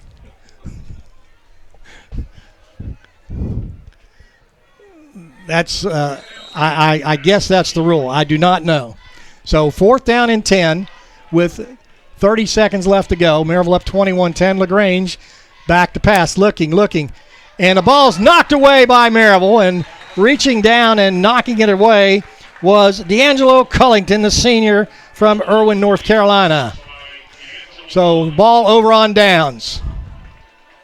So 2 good defensive plays by Maryville, a sack, and then the ball knocked away. I thought it was a fumble. We already have 2 timeouts. 2 more. I counted 4 timeouts, Coach, so they had 2. They took 1 before that, and then they took, I thought, 2 more. So Maryville's going to go ahead and take a knee with 20 seconds left, and that will end the half with Maryville leading here at home against LaGrange, 21-10. I'll come back with some stats and a few other bits of insight here in just a few minutes. We'll be right back. Maryville leading at home at halftime, 21-10 over LaGrange.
Welcome back, everybody.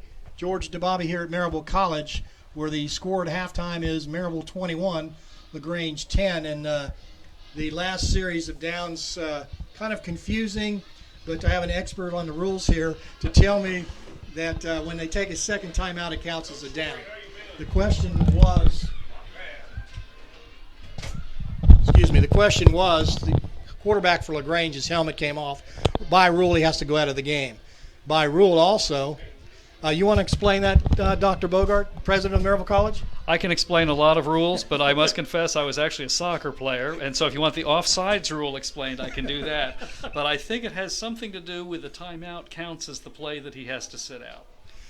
I will take your word for it. Beautiful day here, warm, always a good crowd here, and a late fall, as we were talking about it a little while ago. What's going on at the university or at the college right now with this winter coming up? I guess finals will be coming up pretty soon? Finals will be coming up pretty soon. We're in the heart of the semester where the students are just working like crazy.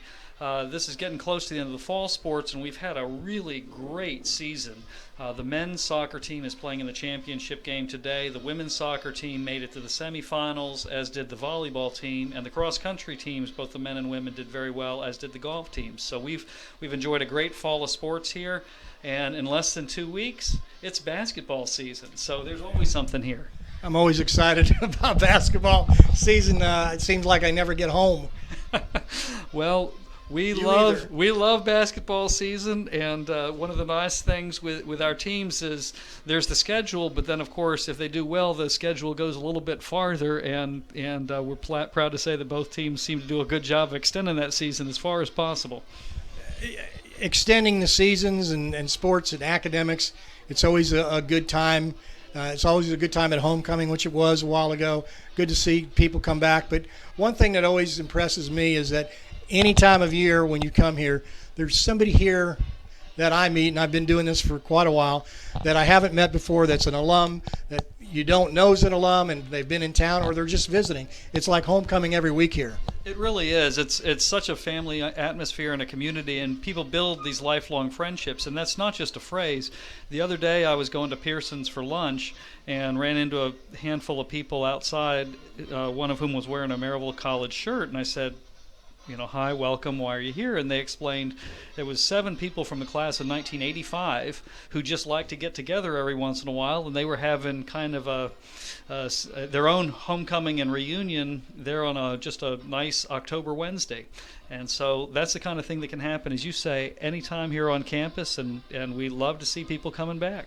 And you can go eat lunch at Pearson Hall. I mean, there's a charge for it, but anybody can come in, show an ID, and have lunch. I believe it's like $9, $9.50 for lunch, and it's a great place to eat. I don't recommend getting there about 12 or 12:15 when the most students are there, but before or after, and also breakfast and dinner, as I like to tell people, with all due respect to some of our wonderful friends out there, we're the best buffet in Blount County. I'd say so. You've got also a snack bar in the student center, which is full service. You can get hamburgers and fast food, also one in the cafeteria. But talk about some of the things that are going on that the average person who's not associated with the school might not know about. Well, part of it is, remember, the Clayton Center is here on our campus, and you and I were just talking about before we came on the air that we had a sold-out show with Trace Adkins the other night. Great show. And we've got a lot more shows coming up, including a really nice Christmas show and a couple of musicals in the spring. There's always student events here on campus. We're always looking to innovate in the academic program.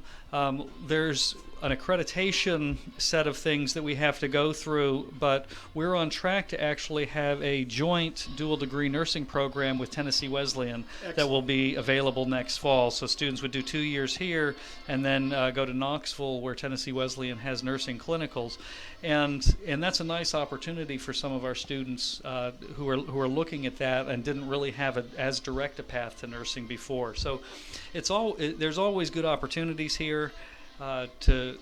It's an exciting day. We have something called Meet Maryville, which is an admissions open house, and today is the second one in the fall. So in addition to all of the other people here, we have some future alumni here on campus getting to know the place, and couldn't ask for a better day for them. And then there's people like me who live in the community, have been here years, and have somehow been drawn to this wonderful place.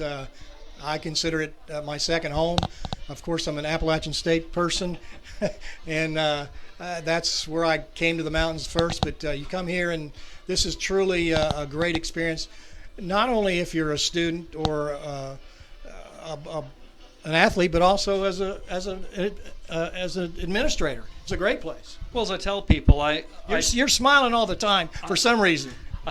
I can't believe I get to call this work, but I suffer from the handicap of not having the benefit of a Maryville College education. But despite that, as you say, the community.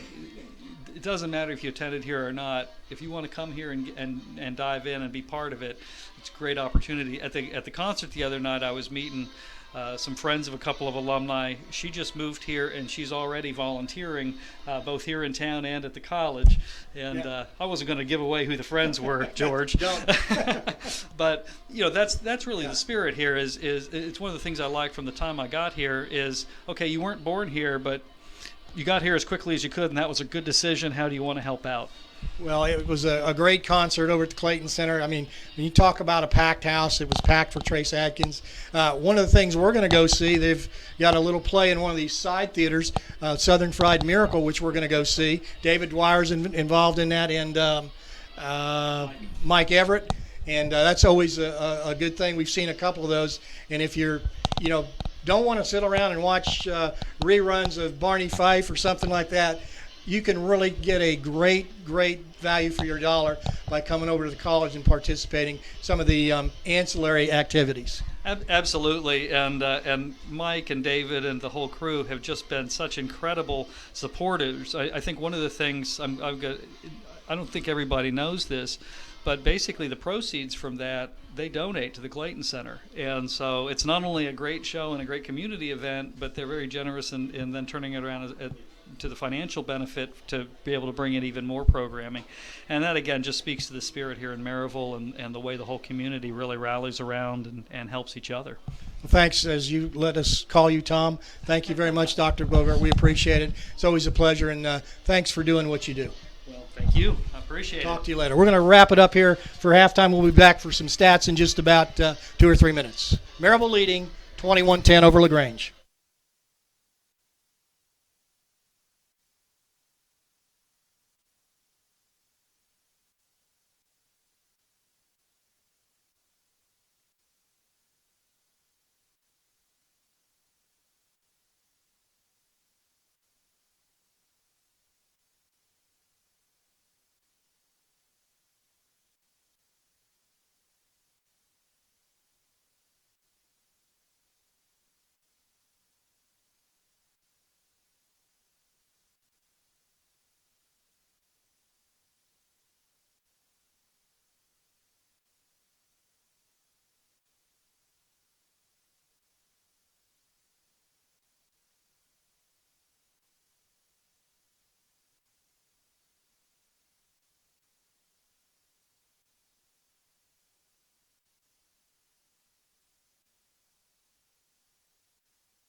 Welcome back, everybody. George DeBobby here at Maryville College. It's halftime at Maryville College, and the score are the Maryville Fighting Scots 21 and LaGrange 10. Statistics, Maryville with 7, LaGrange 12. Maryville has 1 first down passing, 4 rushing, 2 by penalty. LaGrange 9 passing, 3 rushing. Maryville has had the ball 22 plays, totaling 158 yards. LaGrange 40 plays, 212 yards. The average yards per play, Maryville over 7 and LaGrange over 5. Maryville net yards 72 yards passing, 18 net yards per pass play. Of course, 82 yards on 1 pass play certainly aids that figure. Maryville just 1 of 4 passing, and LaGrange 19 of 29. 2 sacks by Maryville on quarterback Connor Blair, and one of them came right at the end, which kind of put him out of field goal range. 1 interception by Blair. Maryville has 86 yards rushing in 18 attempts, 4.8 yards per rush. The rushing net yards for LaGrange, 24 on 11 attempts, 2 of 2. Of course, 2 sacks don't help that average very much either, and that's why you have to kind of take those stats with a grain of salt. Maryville's punted 3 times for 88 yards. LaGrange, Maryville has 3 kickoffs for 88 yards, and LaGrange 2 for 39. Not really much else. Maryville had the ball 11 minutes and 30 seconds. LaGrange 18 minutes and 30 seconds. And that really has to do with the fact that Maryville had great field position on 2 of their drives. One of them they converted into actually 2 of them in a touchdown. But one was a pooch kick, which was run back up 35 yards by one of the upbacks, or actually it was a lineman, and that was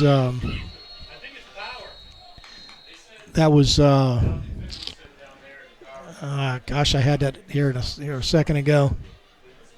Anyway, the upback ran it back well into LaGrange territory, so certainly good field position cuts down on your time of possession.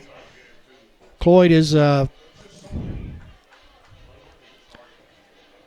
for Maryville 1 of 3 for 72 yards, 1 completion, 1 touchdown. Rushing, Maryville, Chenier, the bulk of it, 66 yards on 4 carries. Hairston, 4 carries, 16 yards.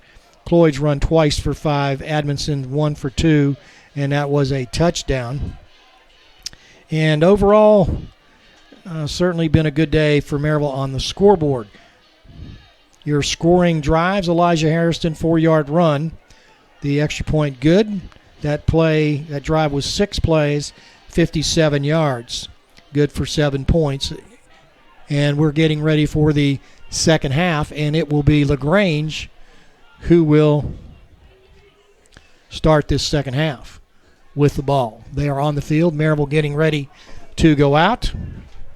As we start the second half here at Maryville, they lead 21-10 in this USA South conference game. Maryville having some issues last week with offense, and they kind of jumbled some things up. They started quarterback Brandon Cloyd today, and he's done well. Back deep is Keontae Button, and he is slippery. Kicking off for Maryville is Ian Hubbs as we get ready to go here in the second half action. Whistle has sounded, and back deep, Button is going to take this ball at the 6-yard line. He'll come up the middle, cut right, and he'll get to the 24-yard line. It's a lot of pushing and shoving early in the game, but I think both teams have gotten to the point where they're showing some mutual respect, and we can get on with the game instead of some unnecessary things. I mean, that happened early in the game. Constituted one ejection early in the game, so I don't think we'll see any of that. 21-10 your score here at halftime. Connor Blair, the quarterback, 4 receivers in the pattern, 3 on this side close to us and 1 on the other. He'll go back to pass, look, and just throw that quick out pass. It's completed to Demonge Owens. Dijamon Owens. That's about it. They've got him with a 7-yard gain, and that's, again, the pattern that we see with LaGrange. So get that just like a running play to them. And you have to be aware of that quick fake and then the guy breaking up behind you. 3rd down and 3. Make that 2nd and 3. They'll shift. Searcy, the tailback. And Searcy gets the fake. It's Blair with the run, and he'll get close to the 1st down. We were just saying he should run more. And again, the clock that the quarterback looks at to see how much time is left on each play is inoperative. I'm not sure how the referees will notify the quarterback, but usually when it gets to 10 seconds, they'll do a hand count where the quarterback can see his forearm moving. 1st and 10. Blair going to hand the ball off on the little cut back by Searcy, and Searcy gets about 5 yards, maybe 6, across the 40. Score 21-10 Maryville here at Maryville College. They lead LaGrange at the 13-20 mark in the 3rd quarter. Connor Blair, the senior quarterback, quite a quarterback, averaging 289 yards per game. He had 20 touchdowns and 12 interceptions thus far before this game. He'll look, get that quick pass outside, and they're going to get that 1st down. And that's just the quick pass, and they get 4. They needed 3. They get 4, 1st down. And I look at their runners, Brandon Scott and Nicholas Searcy. They're pretty good runners, as is the quarterback, Connor Blair, at 6'2", 220. So ball resting at the 46-yard line, 1st and 10 for LaGrange. 5 in the pattern this time. Go back to pass, fake, looks, going to get some pressure, and he fumbles that ball, and looks like it's LaGrange getting the ball back.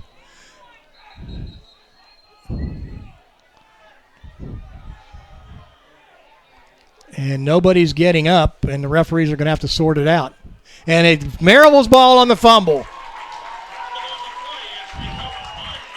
Good pressure by Maryville.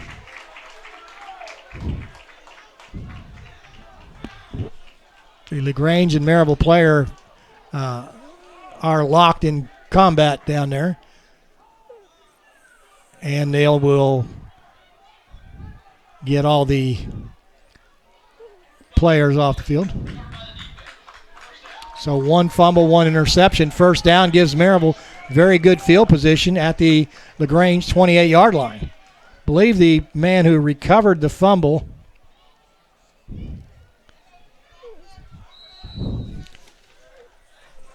was Frances Marshall. It is Brandon Cloyd, the quarterback. Again, 6'1", 215. He's a freshman. This is his first. He had 1, I believe, carry before this game, and he started at quarterback. And he goes the wrong way, puts the ball down, and he's going to get into the backfield, and he gets all the way down to the 11 or 12-yard line, and he took a blast.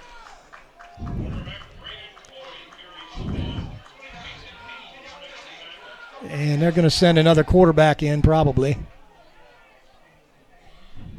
And they're going to send in Kane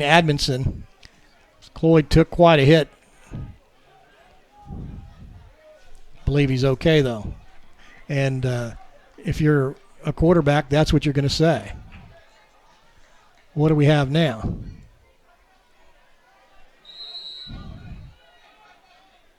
I'm not sure what this is. Oh, it was a penalty against Maryville, 1st and 20.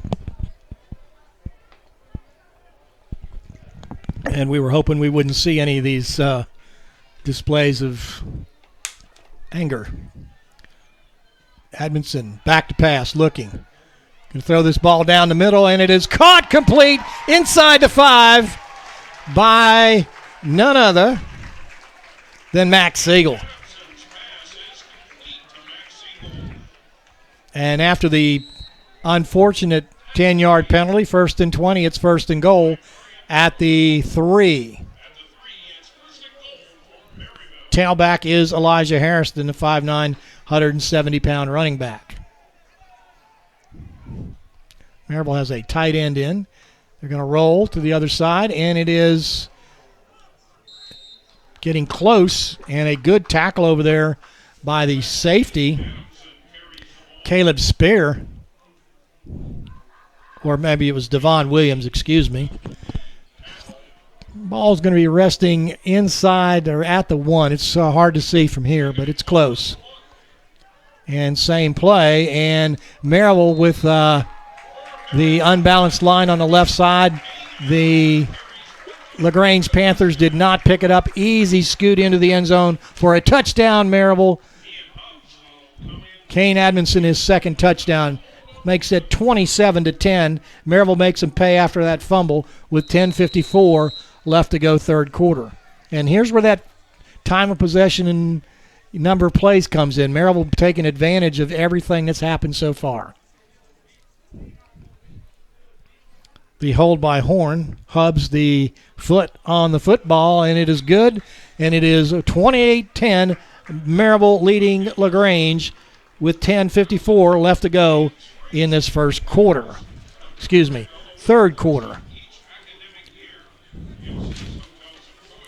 The Maryville College Athletic Department would like to thank their key sponsors for 2017 and 18. And that will be the Blunt Partnership, Jasper Highlands, Premier Transportation, and the Smoky Mountain Brewery. And thousands of fans and friends and competitors come to Maryville each year during the academic season. Maryville's choice of holiday of make that memorable stays. Hotels like the Hampton Inn, the Hilton, La Quinta Inn and Suites, the Courtyard Marriott, Holiday Inn Express. We thank you for your participation. And Maryville now leading 28-10, and Maryville made them pay for that fumble. And again, it's the pressure that Connor Blair gets that's given Maryville some very positive plays and very good field position.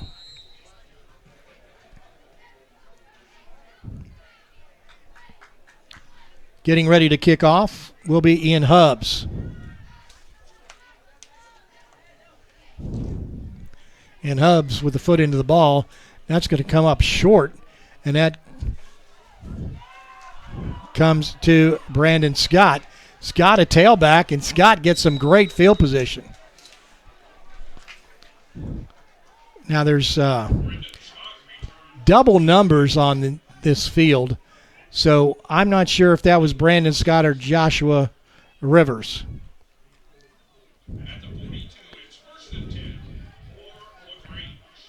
I would think it would be Brandon Scott. They should split it up by offense and defense. That would be considered offense. Tailback, Nicholas Searcy.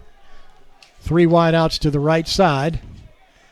Also a tight end on the right side. Get a man in motion, and they're going to go run that little zone read play, and getting nowhere is Nicholas Searcy. Nice adjustment by Maryville. They see that running back coming down the line for a little seal block off the edge on the C gap. And there's a loss of a yard. Good job by Maryville.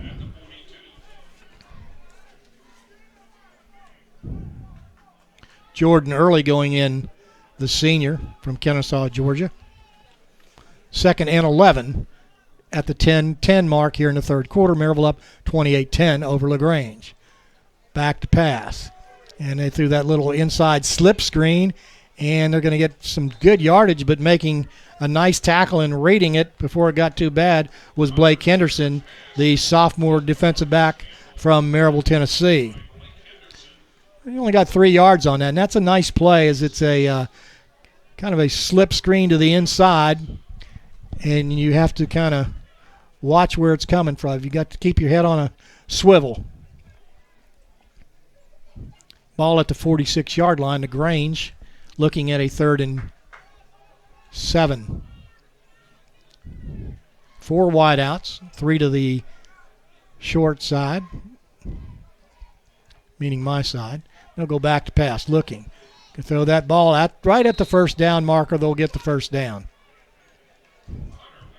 The reception made by Owens, and it's going to be short.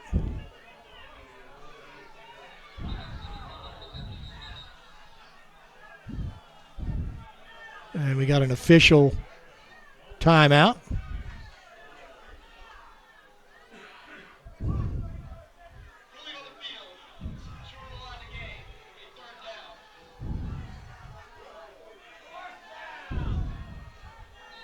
And now we're going to get a timeout. They're debating about the mark on the field.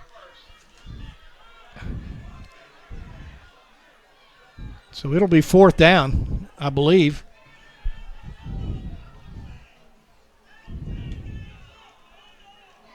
Or 3rd. There's no replay, so I don't know what they can do about the mark. The mark is the mark.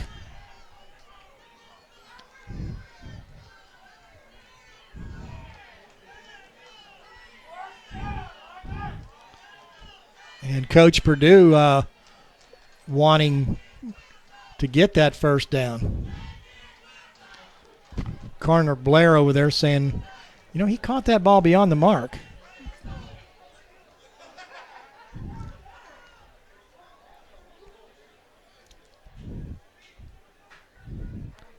So this is a long timeout at the 9:06 mark. Maryville up 28-10. And I don't know what the delay is. They did call a timeout, but it's beyond their allotted time. And the clock runs. It should be running.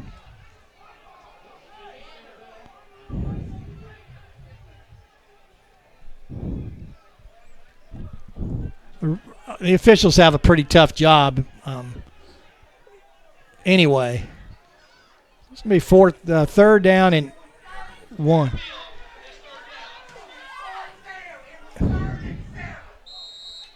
And it's we've got some people out here, and we're going to get the tailback running wide, and he's going to get the first down.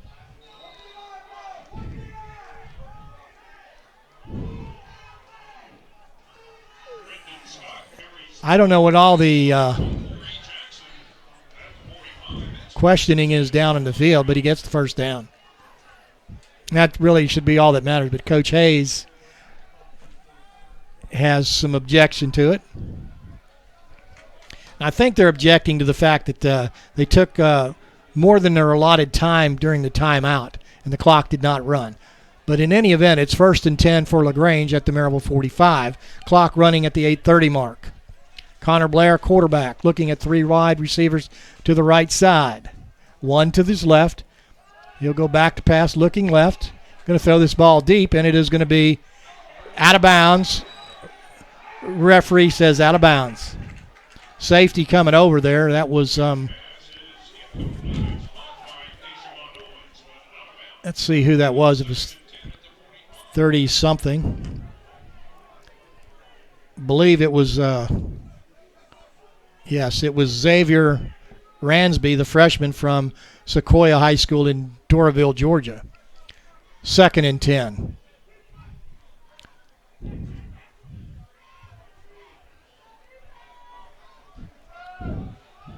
From the Maryville 45, Connor Blair of LaGrange will go back to pass.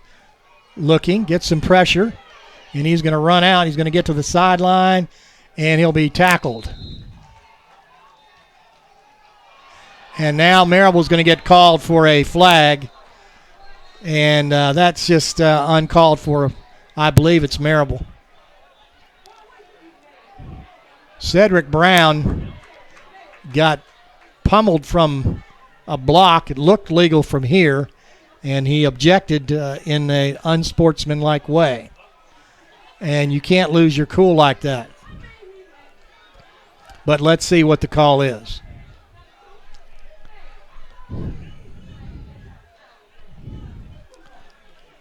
And the officials will sit over there and decide what to do. From here, it looked like Maryville was at fault. And it'll be the 15-yard kind.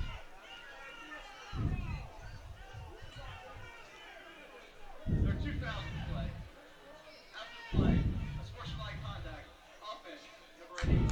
Foul play, unsportsmanlike conduct. Defense, number 2. Both fouls were offset. Both players will have 1 foul. Counting towards the ball. Okay, number 81 for LaGrange, and that's Kenyatta Bunton. And number 2, Cedric Brown. A little pushing and shoving. Both get a unsportsmanlike penalty. They have 1 each. If you get 2, you are out of the game.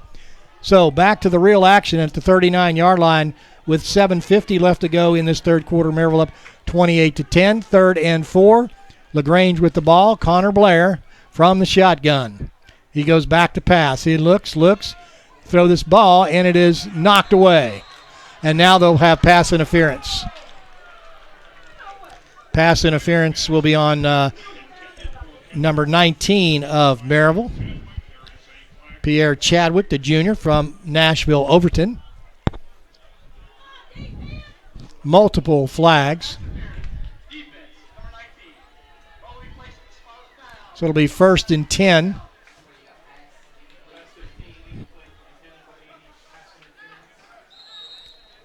And that's just like a completed pass.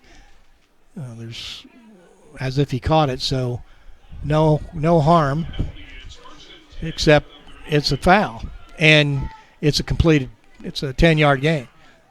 So at the 32-yard line, LaGrange with Connor Blair at quarterback.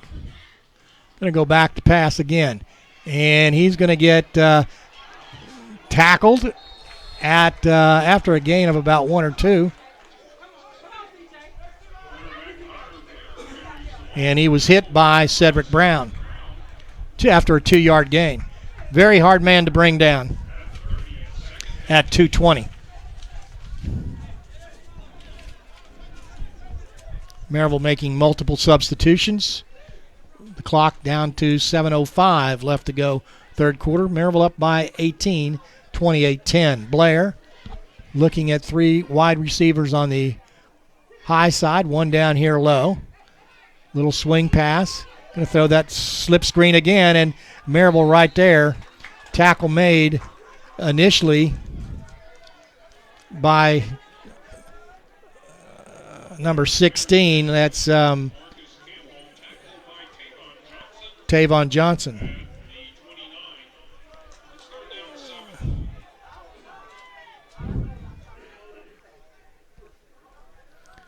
So 3rd down and 7. Ball at the 29-yard line. I'm sure this will be 4-down territory. 6:20 left to go. LaGrange, for a passing team, takes a lot of time off the clock. Here comes the Maryville blitz. Little screen across the middle, and it is a completed pass, and we've got a flag over on the far side. And tempers are coming fast and furious. We had a Maryville player on the ground, and the player on top of him was number 6, Justin Purdue, and it looked like he was pummeling away. Defense, 5. That bounce decline. Result of the play is first down.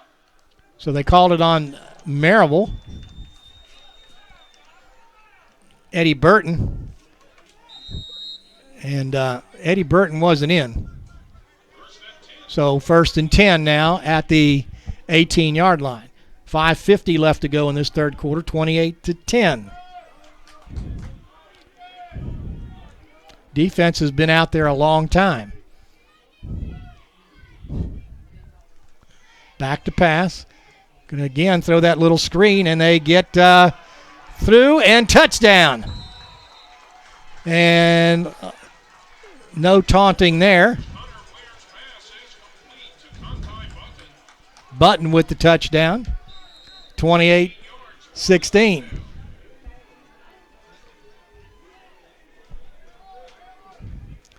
A referee signaled for the clock to run for some reason.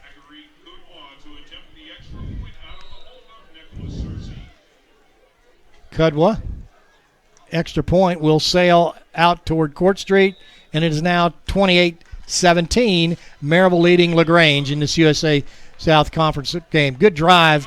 The 18-yard screen pass from Connor Blair to Kenyatta Button went 57 yards total. The drive, 57 yards, 5 minutes, 15 seconds. Took just 10 plays. So after Maryville with the touchdown on the fumble, the defense of Maryville cannot hold, and LaGrange comes back. We'd also like to thank some of our other sponsors today. Kenjo Markets, just about get anything plus gas there. Firehouse Subs, great subs. Realty Trust Group, and LeConte Wealth Management. We thank them for the key support during the 2017 and 18 season.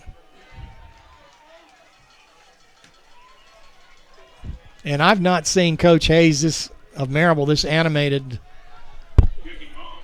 ever. And again, would like to know what's going on, but we're high and dry up here.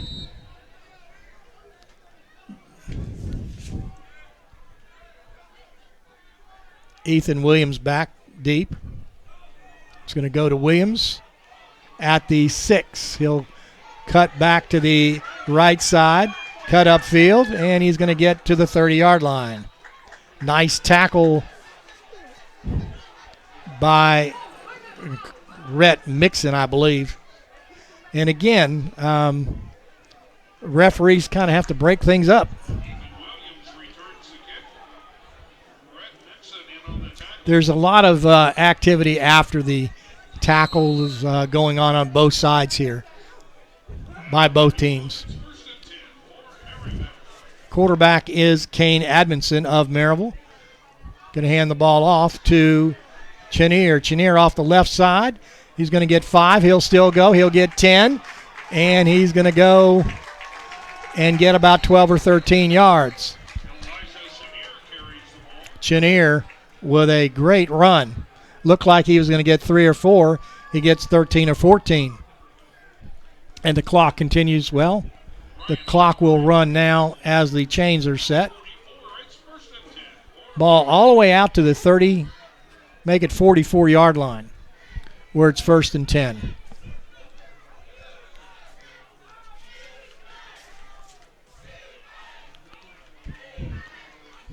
And back to the passing game. Caught by the tight end. He's going to get 8 or 9. Good pass, good catch by Brody Hess, the local product here from Alcoa High School. So across the 50 into LaGrange territory. Maryville on the move with 4:35 left to go, third quarter here at Maryville. This is a USA South Conference game. Kane Admonson, the quarterback for Maryville, looking over the defense. Now he'll look to the sideline. Plays will be signaled in by Kenneth Horn.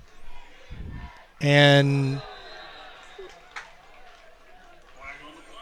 flag, and Maryville will be set back 5. So instead of 2nd and 1, it'll be 2nd and 6. when you see several players jump off at the same time, they're hearing something or did not hear the original signal. Score is 28-17. Maryville leading by 11 here at home with 4 minutes left to go in this third quarter.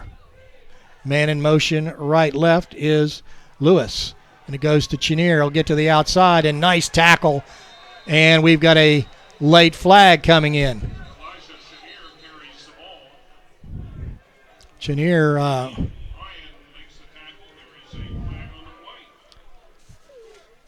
tackle, I believe, probably going to be on Maryville from where that was thrown. Ryan on the tackle. Personal foul. Legal hands to the face. Defense, number 96. 15-yard penalty, illegal hands to the face by LaGrange. And that was Edward Wright, the junior from Palatka, Florida. It's north central Florida. So that puts the ball back into LaGrange territory at the 41. We'll make it 1st and 10. 3:40 left to go in the third quarter. Brody Hess moves, and it is Maryville with a good run. And again, Maryville just pushing the line forward. And again, we're going to get flags all over the place. And that's going to go against Maryville, I believe. That's Davian Montgomery, the offensive lineman, with a shove after the play.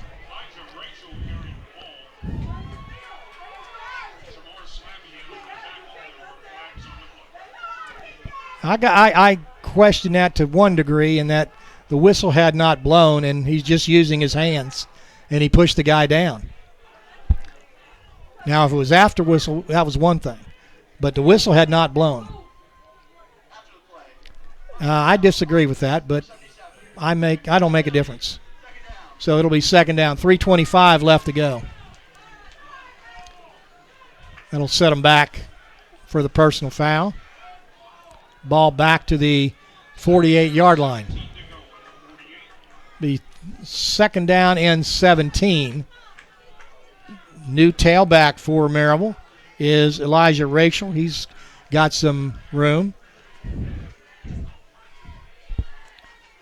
Fake. Back to pass. Going to throw it over the middle. The safety picks it off for LaGrange. And getting back to the 38-yard line is, let's look at that, Devon Williams. And quarterback did not see the safety sitting there. He sat there and watched it all the way. So Maryville with the turnover. LaGrange takes over. Maryville's defense back out on the field.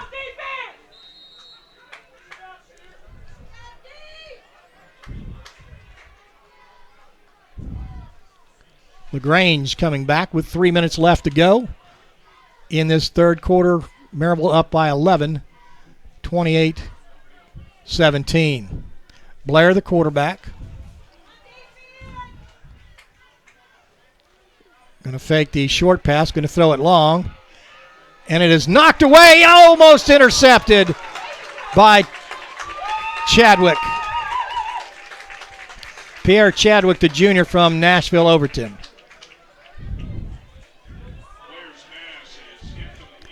They have no problem throwing that long pass. And by hand, it's incomplete. 2:52 left to go, third quarter. LaGrange with the ball at their own 38-yard line. Very little running at this point. Time for a run. And the quarterback will keep it. He's going to go off the edge, and he's going to get big yardage. And the Maryville's got to contain him. And he'll get across the 50. Good gain by the quarterback.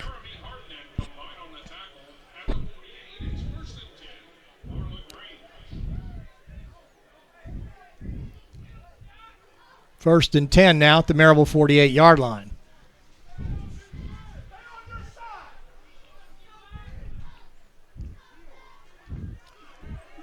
little bit of wind in the face of Connor Blair.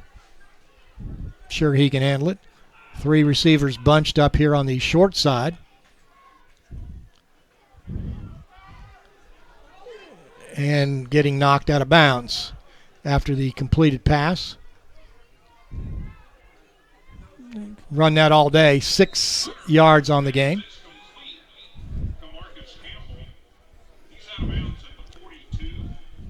At the Maryville 42, 2nd down and 4.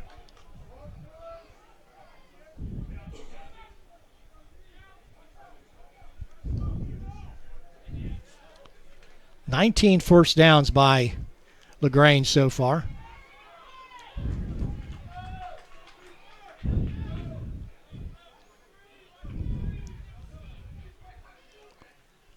Blair waiting, goes back to pass, looks to his left, going to throw this ball deep.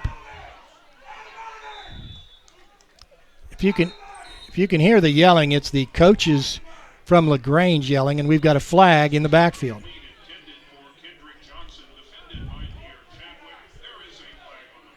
It's back at the 40-yard line, all the way across the field. First down. I did not hear what the call was. But it's a 5-yard penalty. I guess it was offsides. Ball at the 37-yard line of Maryville with 1:26 left to go, third quarter.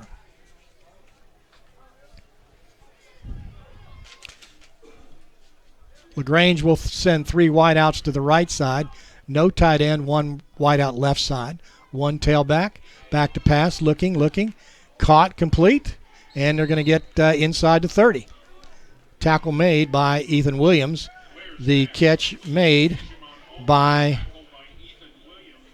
Sapp, or was that 24? Yes, 24, Dijamon Owens. 2nd and 1, 9-yard gain. By stepping out of bounds, it also stops the clock.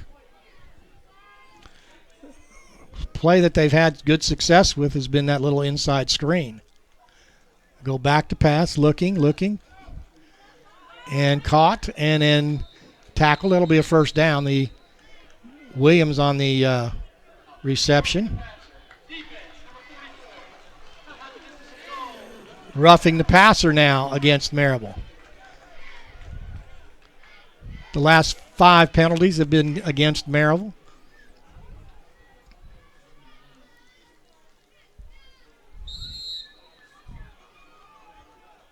So that's going to go half the distance to the goal inside the 10-yard line, and Maryville just seems to be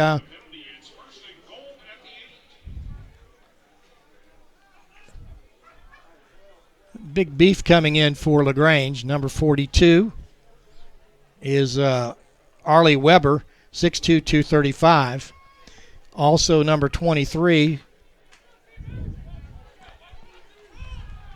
2 wideouts on the right. Tight end on the inside. Left, kind of like an H-back. There is a tight end on the left side also. And they're going to go backside on the run. And tackle made by Maryville after a short gain.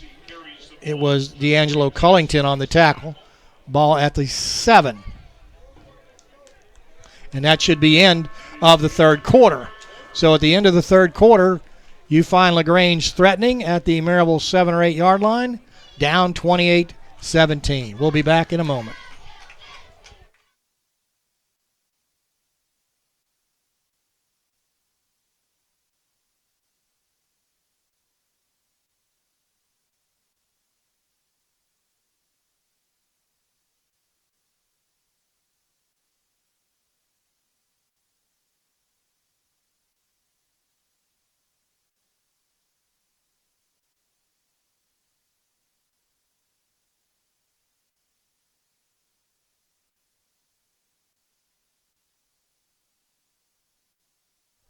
The next game will be here at home against Ferrum. Ferrum in the lead right now in their game.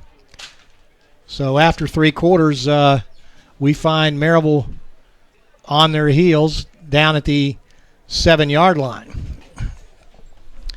on defense.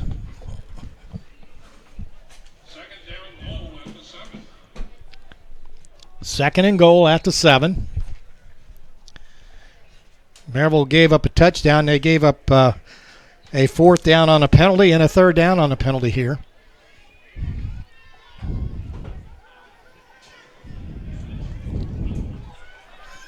So here we go.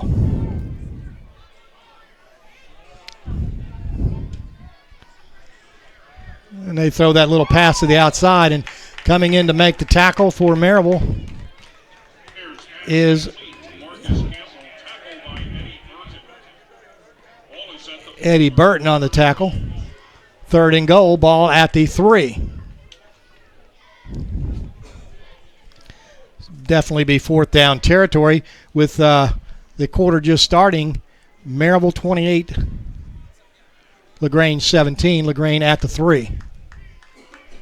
Penalties have killed Maryville in the past quarter, third quarter.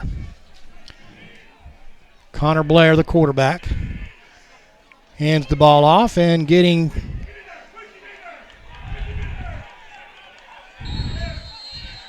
whistle blow. He did not get in.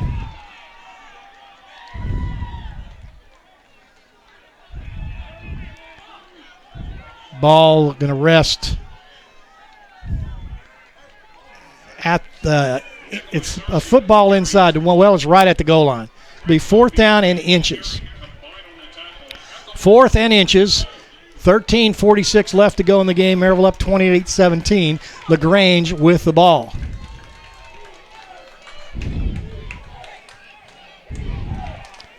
That nose guard for Maryville, D'Angelo Cullington. LaGrange takes a timeout. That's their first timeout. And Coach Purdue wanting to make sure they get things right. That ball resting right at the goal line almost.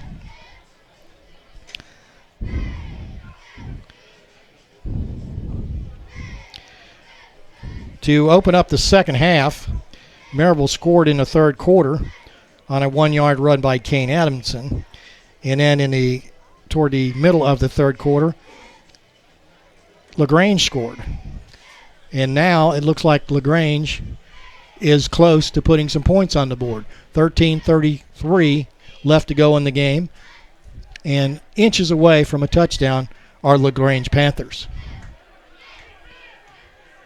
These teams very, very equal in coming into this game. Connor Blair, quarterback, takes the snap, and he's going to run into the end zone for a touchdown. Maryville, nothing fancy there, just kind of an option run. It was Connor Blair all the way, and he did a good job on the defensive end of Maryville. He had him in his sights, but Maryville defensive end could not. Going to go for 2 maybe. Are they or are they not? Yes, they're going to go for 2 here. It's 28-17. Make it 28-23. The 2-point extra point will put them within a field goal. It'll make it a 1-score game. So Connor Blair going for 2 here. Rolling the dice. Coach Purdue. Extra point attempt from the 3. Puts a man in motion. Quarterback going to throw this ball, and no, he did not get in, and he was stopped short of the goal line by Ethan Williams. Coming across the field was Austin Sapp, and he was tackled short of the goal line by Ethan Williams. 28-23 with 13:30 left to go. Maryville in the lead. Good defensive play by the Maryville defense. In particular, Ethan Williams, the junior defensive back, 6'2", 180 from Fulton High School in Knoxville, Tennessee. So Maryville will get the ball back. And if I'm not mistaken, this is the first kickoff they'll receive in this half. Kicking off for LaGrange, number 37 is Zachary Kudwan. Deep for Maryville, number 1, Ethan Williams. Total yards in the game, Maryville 226, LaGrange 314. Plays per yard, Maryville 7.8, LaGrange 4.9. Time of possession, Maryville 15:25, LaGrange 31:05. Back deep for Maryville, Ethan Williams. And it's going to go to Williams. Nice kick at the 3. Going to come up the middle and then head to the right. And he's going to get tackled at the 15-yard line. Really good kickoff coverage by LaGrange. Maryville needs to get something going here to get their defense off the field.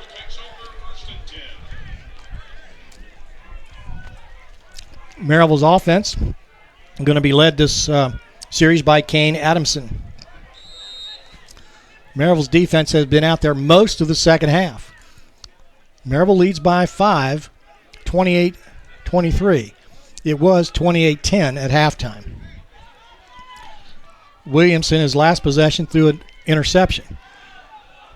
To the outside and getting good running room is Elijah Hairston. Flag in the Maryville backfield. Personal foul. Offense, number 77. Clearly trying to trap the defender. After this is go. Down. This is getting a little bit ridiculous by this officiating crew. 7 consecutive penalties against Maryville. So ball first and 19. Maryville shooting themselves in the foot with the penalties. That's a rarely called penalty. Back to pass looking. Going to throw this ball downfield deep, and it is going to be incomplete. And a good defensive play by number 21, Brian Oliver. And Oliver, ball just a little underthrown. Siegel was the intended receiver. 2nd and 19. Maryville just needs to get about half of this back. They've got the horses to get 10 or 12 yards on a play. Ball fluttered a little against the wind. Man in motion. And it's Chenier. And Chenier into the backfield, gets all the way out to the 25, gets close to the first down. It'll be 3rd and 2.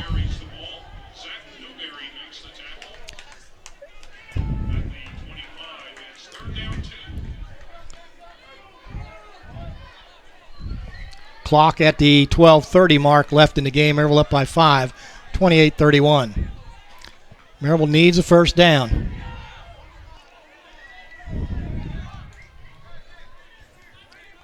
Ball has to get to the 32-yard line. 3rd and 2. Right up the middle and bouncing it to the outside and getting the first down. Ball had to get to the 27, excuse me. First down, Maryville. I'm surprised there's not a flag.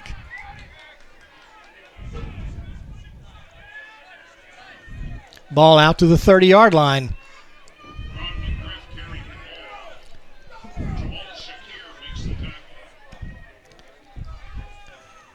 And the quarterback keeping the ball, Kane Adamson.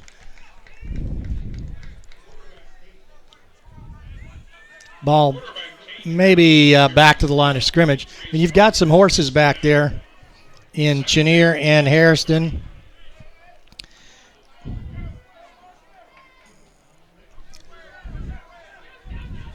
Don't know why you would keep the ball.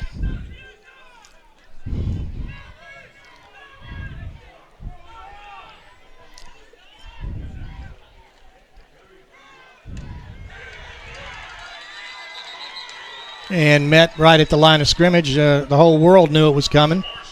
Be 3rd down and a 2-yard loss, 3rd and 12. Third down 12. Harrison with a 2-yard loss.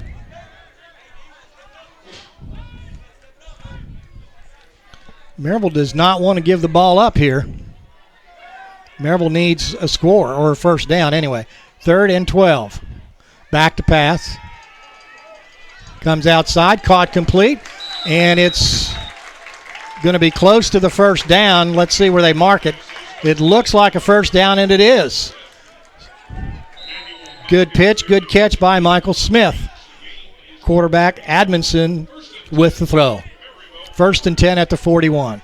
Again, this gives the Maryville defense a little bit of rest because they've been out there most of the second half. Tailback is Harrison. 2 wideouts on the high side, 1 on the low side. It's Siegel on this side. Man coming in motion. And it's Harrison chugging his way. He's going to get 7 yards out to the 47-yard line. Elijah Hairston carries the ball. Peyton Haynes makes the Clock under 10 minutes now. second down 4. 2nd and 4. It's a good position for Maryville to be in. Loading the box are the Panthers. Back to pass, though. And Admonson just threw it away. Hayden Adamson's pass is incomplete, intended for Max Siegel. Probably a good throw as Siegel was defended pretty well. 3rd and 4. Clock stops with the incompleted pass.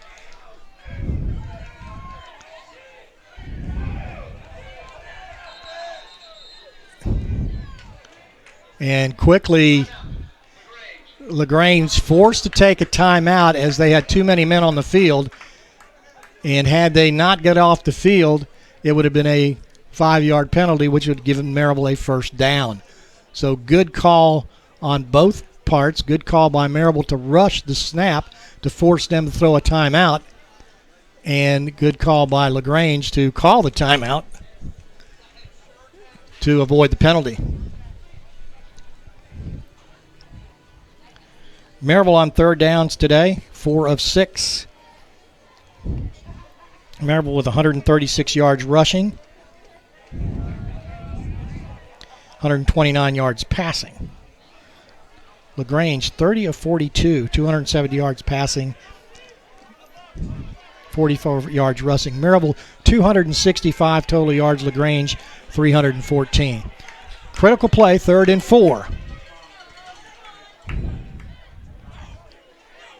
Third down 4 at the 47. Coach Hayes sends the play through the 3 signal callers here on the sideline.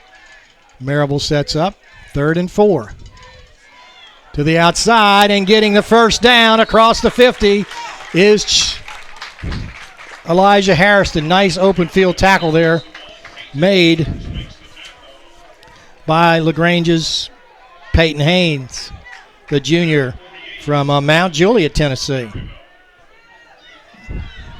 And again, same play to the outside. And stepping out of bounds inside the 40 is Harrison. So 2 quick runs puts Maryville into the 38-yard line of LaGrange. 9:05 left to go. Maryville up by 5, 4th quarter.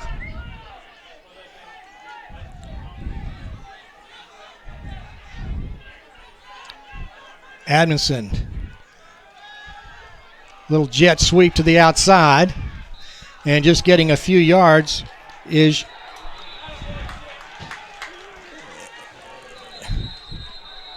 Ron McGriff, but now we've got flags all over the place.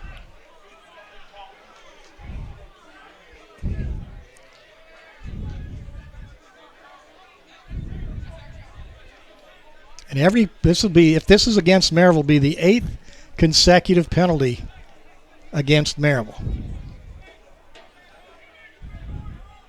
And that's in the backfield. After the play, unsportsmanlike conduct, offense, number 6, Taunton. 15-yard penalty, No comment. 28-23. You've got to keep your cool, kids. It puts Maryville back 15. So it'll be second and 25. After the penalty, the ball is at the 38 and second down. And 24. Second and 24, actually. Siegel was called for taunting.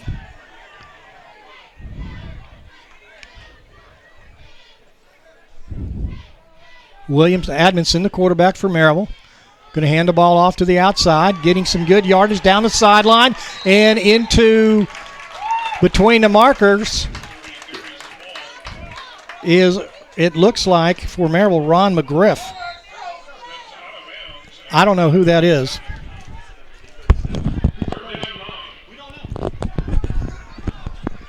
And we don't know who number 30 is. So Maryville back to pass, little screen to the outside. And getting to the 25, first down.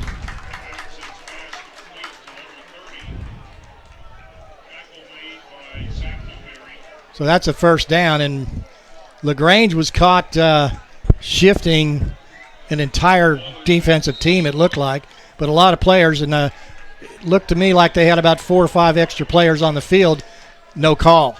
7:45 left to go. Maryville with the ball right up the middle. Chenier make that Elijah Harrison shooting through for some good yardage.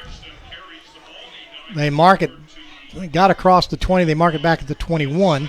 Second and 6. 7:25 left to go in the game.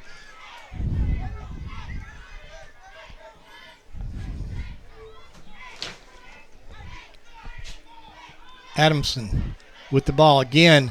Harrison breaking through into the secondary, head down inside the 10-yard line. First and 10, Scots.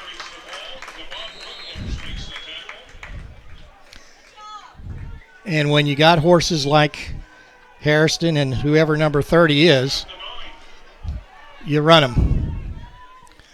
Nobody out to cover 13 out there. They do now. Goes to Maryville's Elijah Harrison. Harrison with a couple of yards. And he's got to be tired. Second and goal, maybe a yard on the play. 6:35 left to go. Maryville would love to get 7 here. Adamson, the freshman. Man who started the game was Brandon Cloyd today.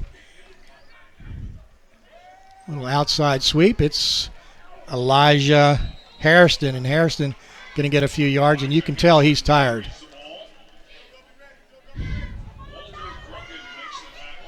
I don't know if there's anything wrong with Chenier. I see Chenier just standing there, but his leg is pretty heavily taped. It's 3rd and 8. 3rd and goal at the 8. Maryville wants a touchdown.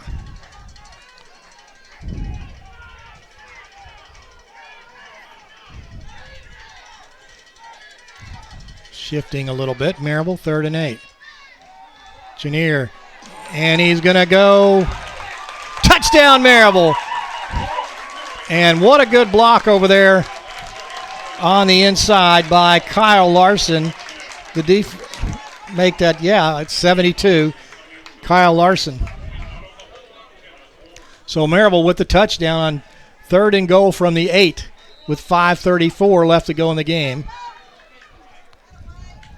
34-23. Extra point attempt by Hubbs. Hold. Kick. Good. And Maryville leads 35-23. And what a big touchdown that was. And Maryville came over some adversity there as they started this drive, I believe, about the 15-yard line.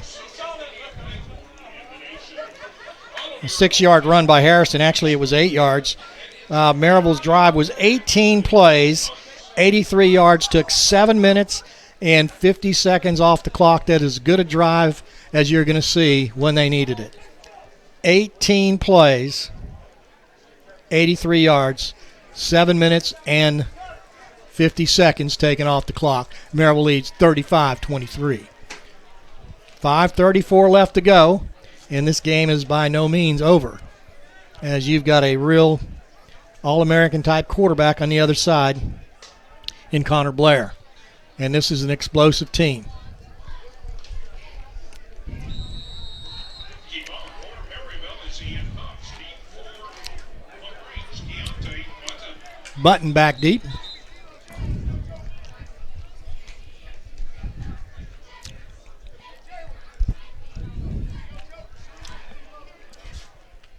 That's a tremendous drive by Maryville when they needed it. Their defense was tired and took 7 minutes and 50 seconds off the clock. And the defensive play had played most of the second half up until that point. Big drive by Maryville. And this again is going to be another little pooch kick. Going to come down to the 30-yard line. And getting out to the 33 is David, I'm going to say this, Apiag.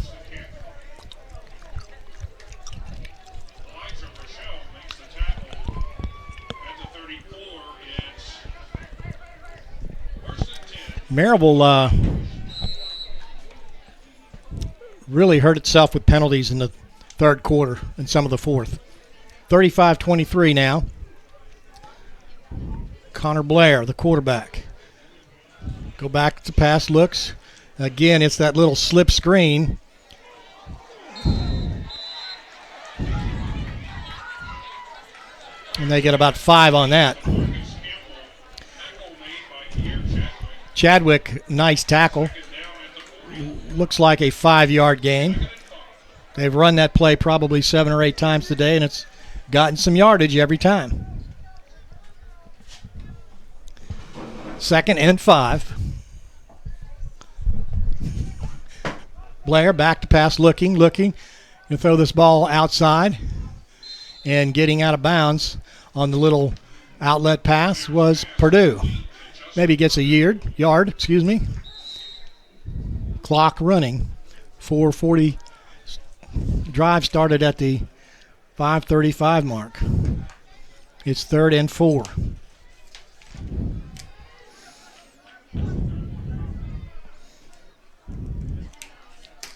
Look for them to go deep here. I know they want to get the first down, but no one's expecting them to go deep. This little outlet pass goes inside, and not getting the first down, or, well, he's going to be close to it. Purdue taking that catch, and they say it's a first down.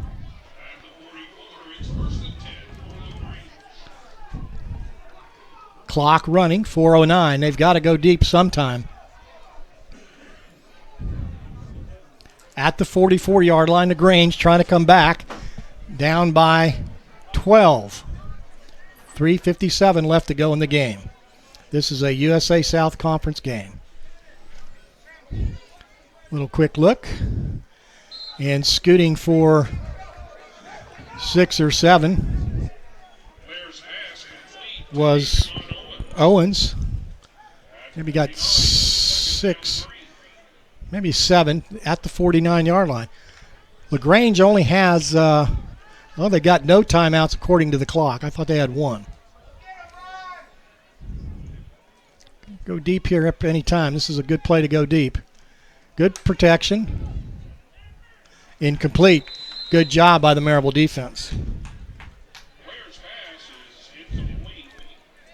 I would think they're in 4-down territory. At the 49-yard line now with 3:17 left to go in the game. Maryville up 35-23 over LaGrange. LaGrange with the ball in Maryville territory. From the 49, LaGrange will split 5 receivers into the pattern, 1 tailback. That's Brandon Scott. And they'll throw this ball in incomplete. And we had a good push or a good rush in there. Good pressure by Maryville.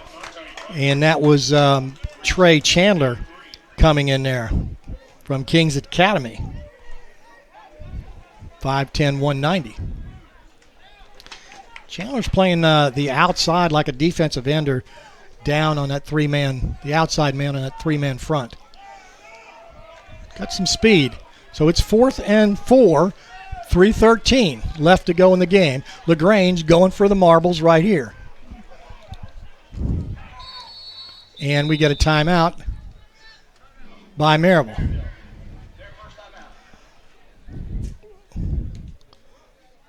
Maryville, apparently the defensive coordinator, did not like the set. So we've got 3:13 left to go in the game. Maryville up by 12. Some scores. Averett 41, Brevard 10. Ferrum 42, Greensboro 7, and Ferrum halftime Huntington 35, Methodist 7. And next week, 1 o'clock game here. It'll be Ferrum. It'll be the season finale for Maryville. And then we go into basketball season. I think I'll see my first scrimmage on Sunday. I believe the ladies play. And it's an alumni game. So with 3:13 left to go, no timeouts. LaGrange going for it, 4th and 4 at the Maryville 49. Connor Blair looking. Going to throw it inside. That's going to get the first down on that little quick post, quick slant as you call it. First down. Ball at the 39. Back to pass. And the ball's going to go downfield, and it is overthrown. The intended receiver was Justin Purdue. Purdue, the junior, 5'6", 145. That'll stop the clock at the 2:54 mark. Can't say enough about that last drive by Maryville. Took 7 minutes, 50 seconds off the clock. 18 plays, 83 yards. Ball at the 39-yard line. 2nd and 10. Connor Blair trying to bring LaGrange back. He'll go back to pass. Lots of pressure. And caught after just a couple of yards.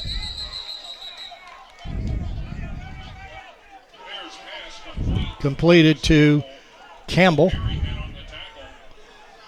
Ball is set. Clock running. 3:30 left to go. Back to pass. Little screen pass. And going down the sideline, stepping out of bounds.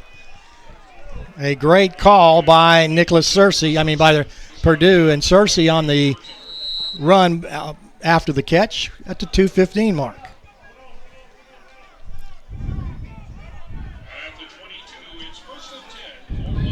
No timeouts for LaGrange. I like the way Searcy runs. Lots of time being taken off the clock. Under 2 minutes left. Throw this ball out into the corner. Good catch. And out of bounds. 1:50 left to go. Nice catch over there by Kendrick Johnson. Ball at the 15. 2nd down and 3. 35-23. LaGrange trying to get the ball into the end zone so they can come back with an onside kick. Ball right at the 15. Tailback Nicholas Searcy, 5'11", 175. Tough running back. Connor Blair from the shotgun, looking left, looking over the middle. Got good protection. Going to break out of the pocket, and he throws it out of bounds. 1:43 left to go in the game. 3rd down.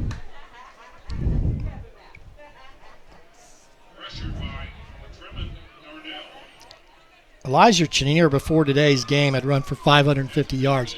He's injured, it appears. as is the number 1 quarterback, Adam Diggs. Don't know what happened to Chris Castile. Haven't seen him. 3rd and 4 from the 15-yard line. LaGrange trying to make something happen. He'll go back to pass. There's that little quick screen, then they're going to get close to the first down. They do. See where they set the ball. They set it right at the 10, so it's 1st and goal at the 10.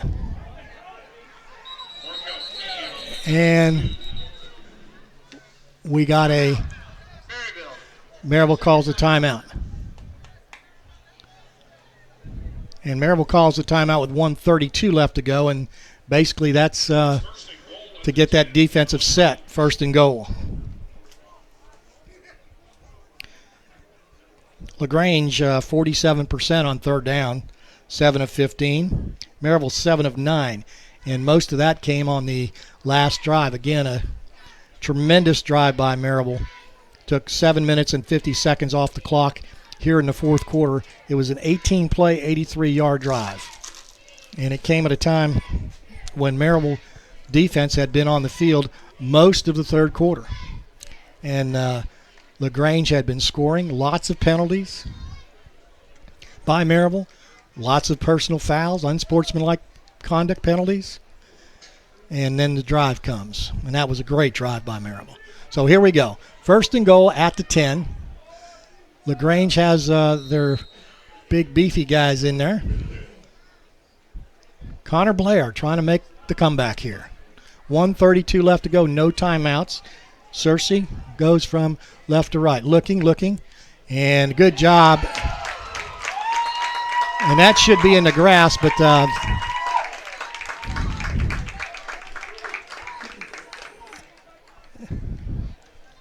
that's just going to be an incomplete.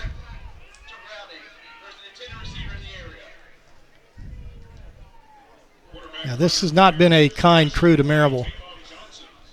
Coach Hayes for Maryville has really been kind of animated during this game, and the result has been multiple penalties against Maryville, not in retaliation, just the cool is gone. 2nd and 10, 1:25 left to go. Connor Blair looking to pass, throws this ball out, and it is knocked away.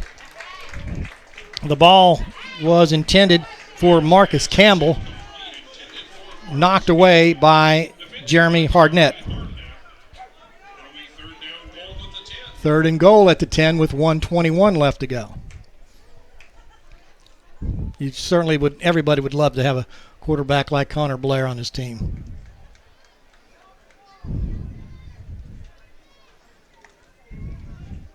So here we go with 1:21 left to go. 35-23, Maryville leading LaGrange. From the 10-yard line, Connor Blair back to pass. Looking. He gets down. Let's see what happens. Was he down or was it a fumble? Quarterback Connor Blair carries the ball. So Gain is to the 1. the ball's at the 1.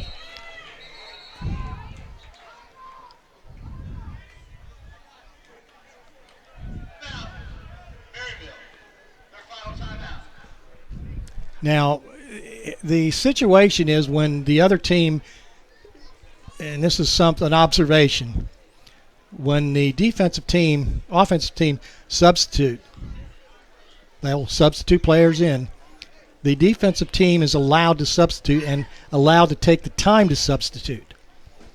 And that didn't happen just then. And I might be wrong, and if I'm wrong, let me know.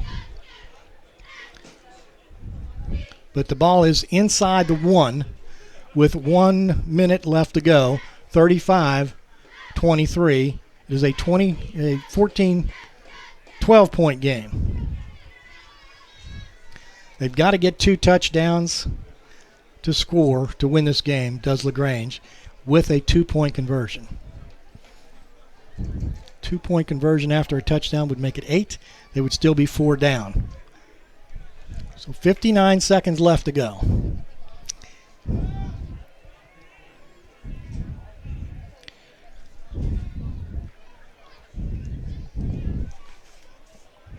key to this is the center, Daniel Brinson. Connor Blair sends a man in motion. And there's a drop ball, and it's called an incompleted pass on 4th down.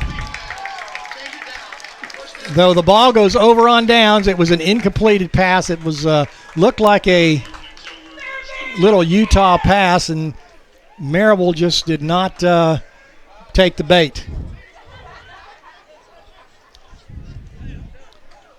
Strange play from less than a yard to go for a touchdown. You've got a 6'2", 220-pound quarterback in there, and I would think he would pick up a yard. And I'm not being critical. I'm just saying, as a old coach, use the horses. Anyway, ball goes over on downs. Maryville has the ball. And the big play was the 7-minute and 52nd yard drive by Maryville. It took 18 plays and that much time off the clock. And Maryville into the mesh with 45 seconds left. Gain of a yard at the 2. It's 2nd and 9. About a yard gain, maybe more. Maryville's just going to let this go.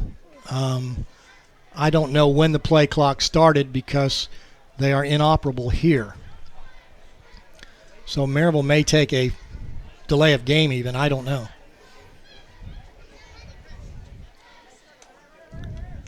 Into the game goes Elijah Chenier. Chenier breaks through, and Chenier gets out to the 8 or 9 yard line, and that'll be the end of the game. Maryville leads and goes ahead and wins this game 35-28. Again, the crowning blow, a huge drive by Maryville that took 7 minutes and 50 seconds off the clock.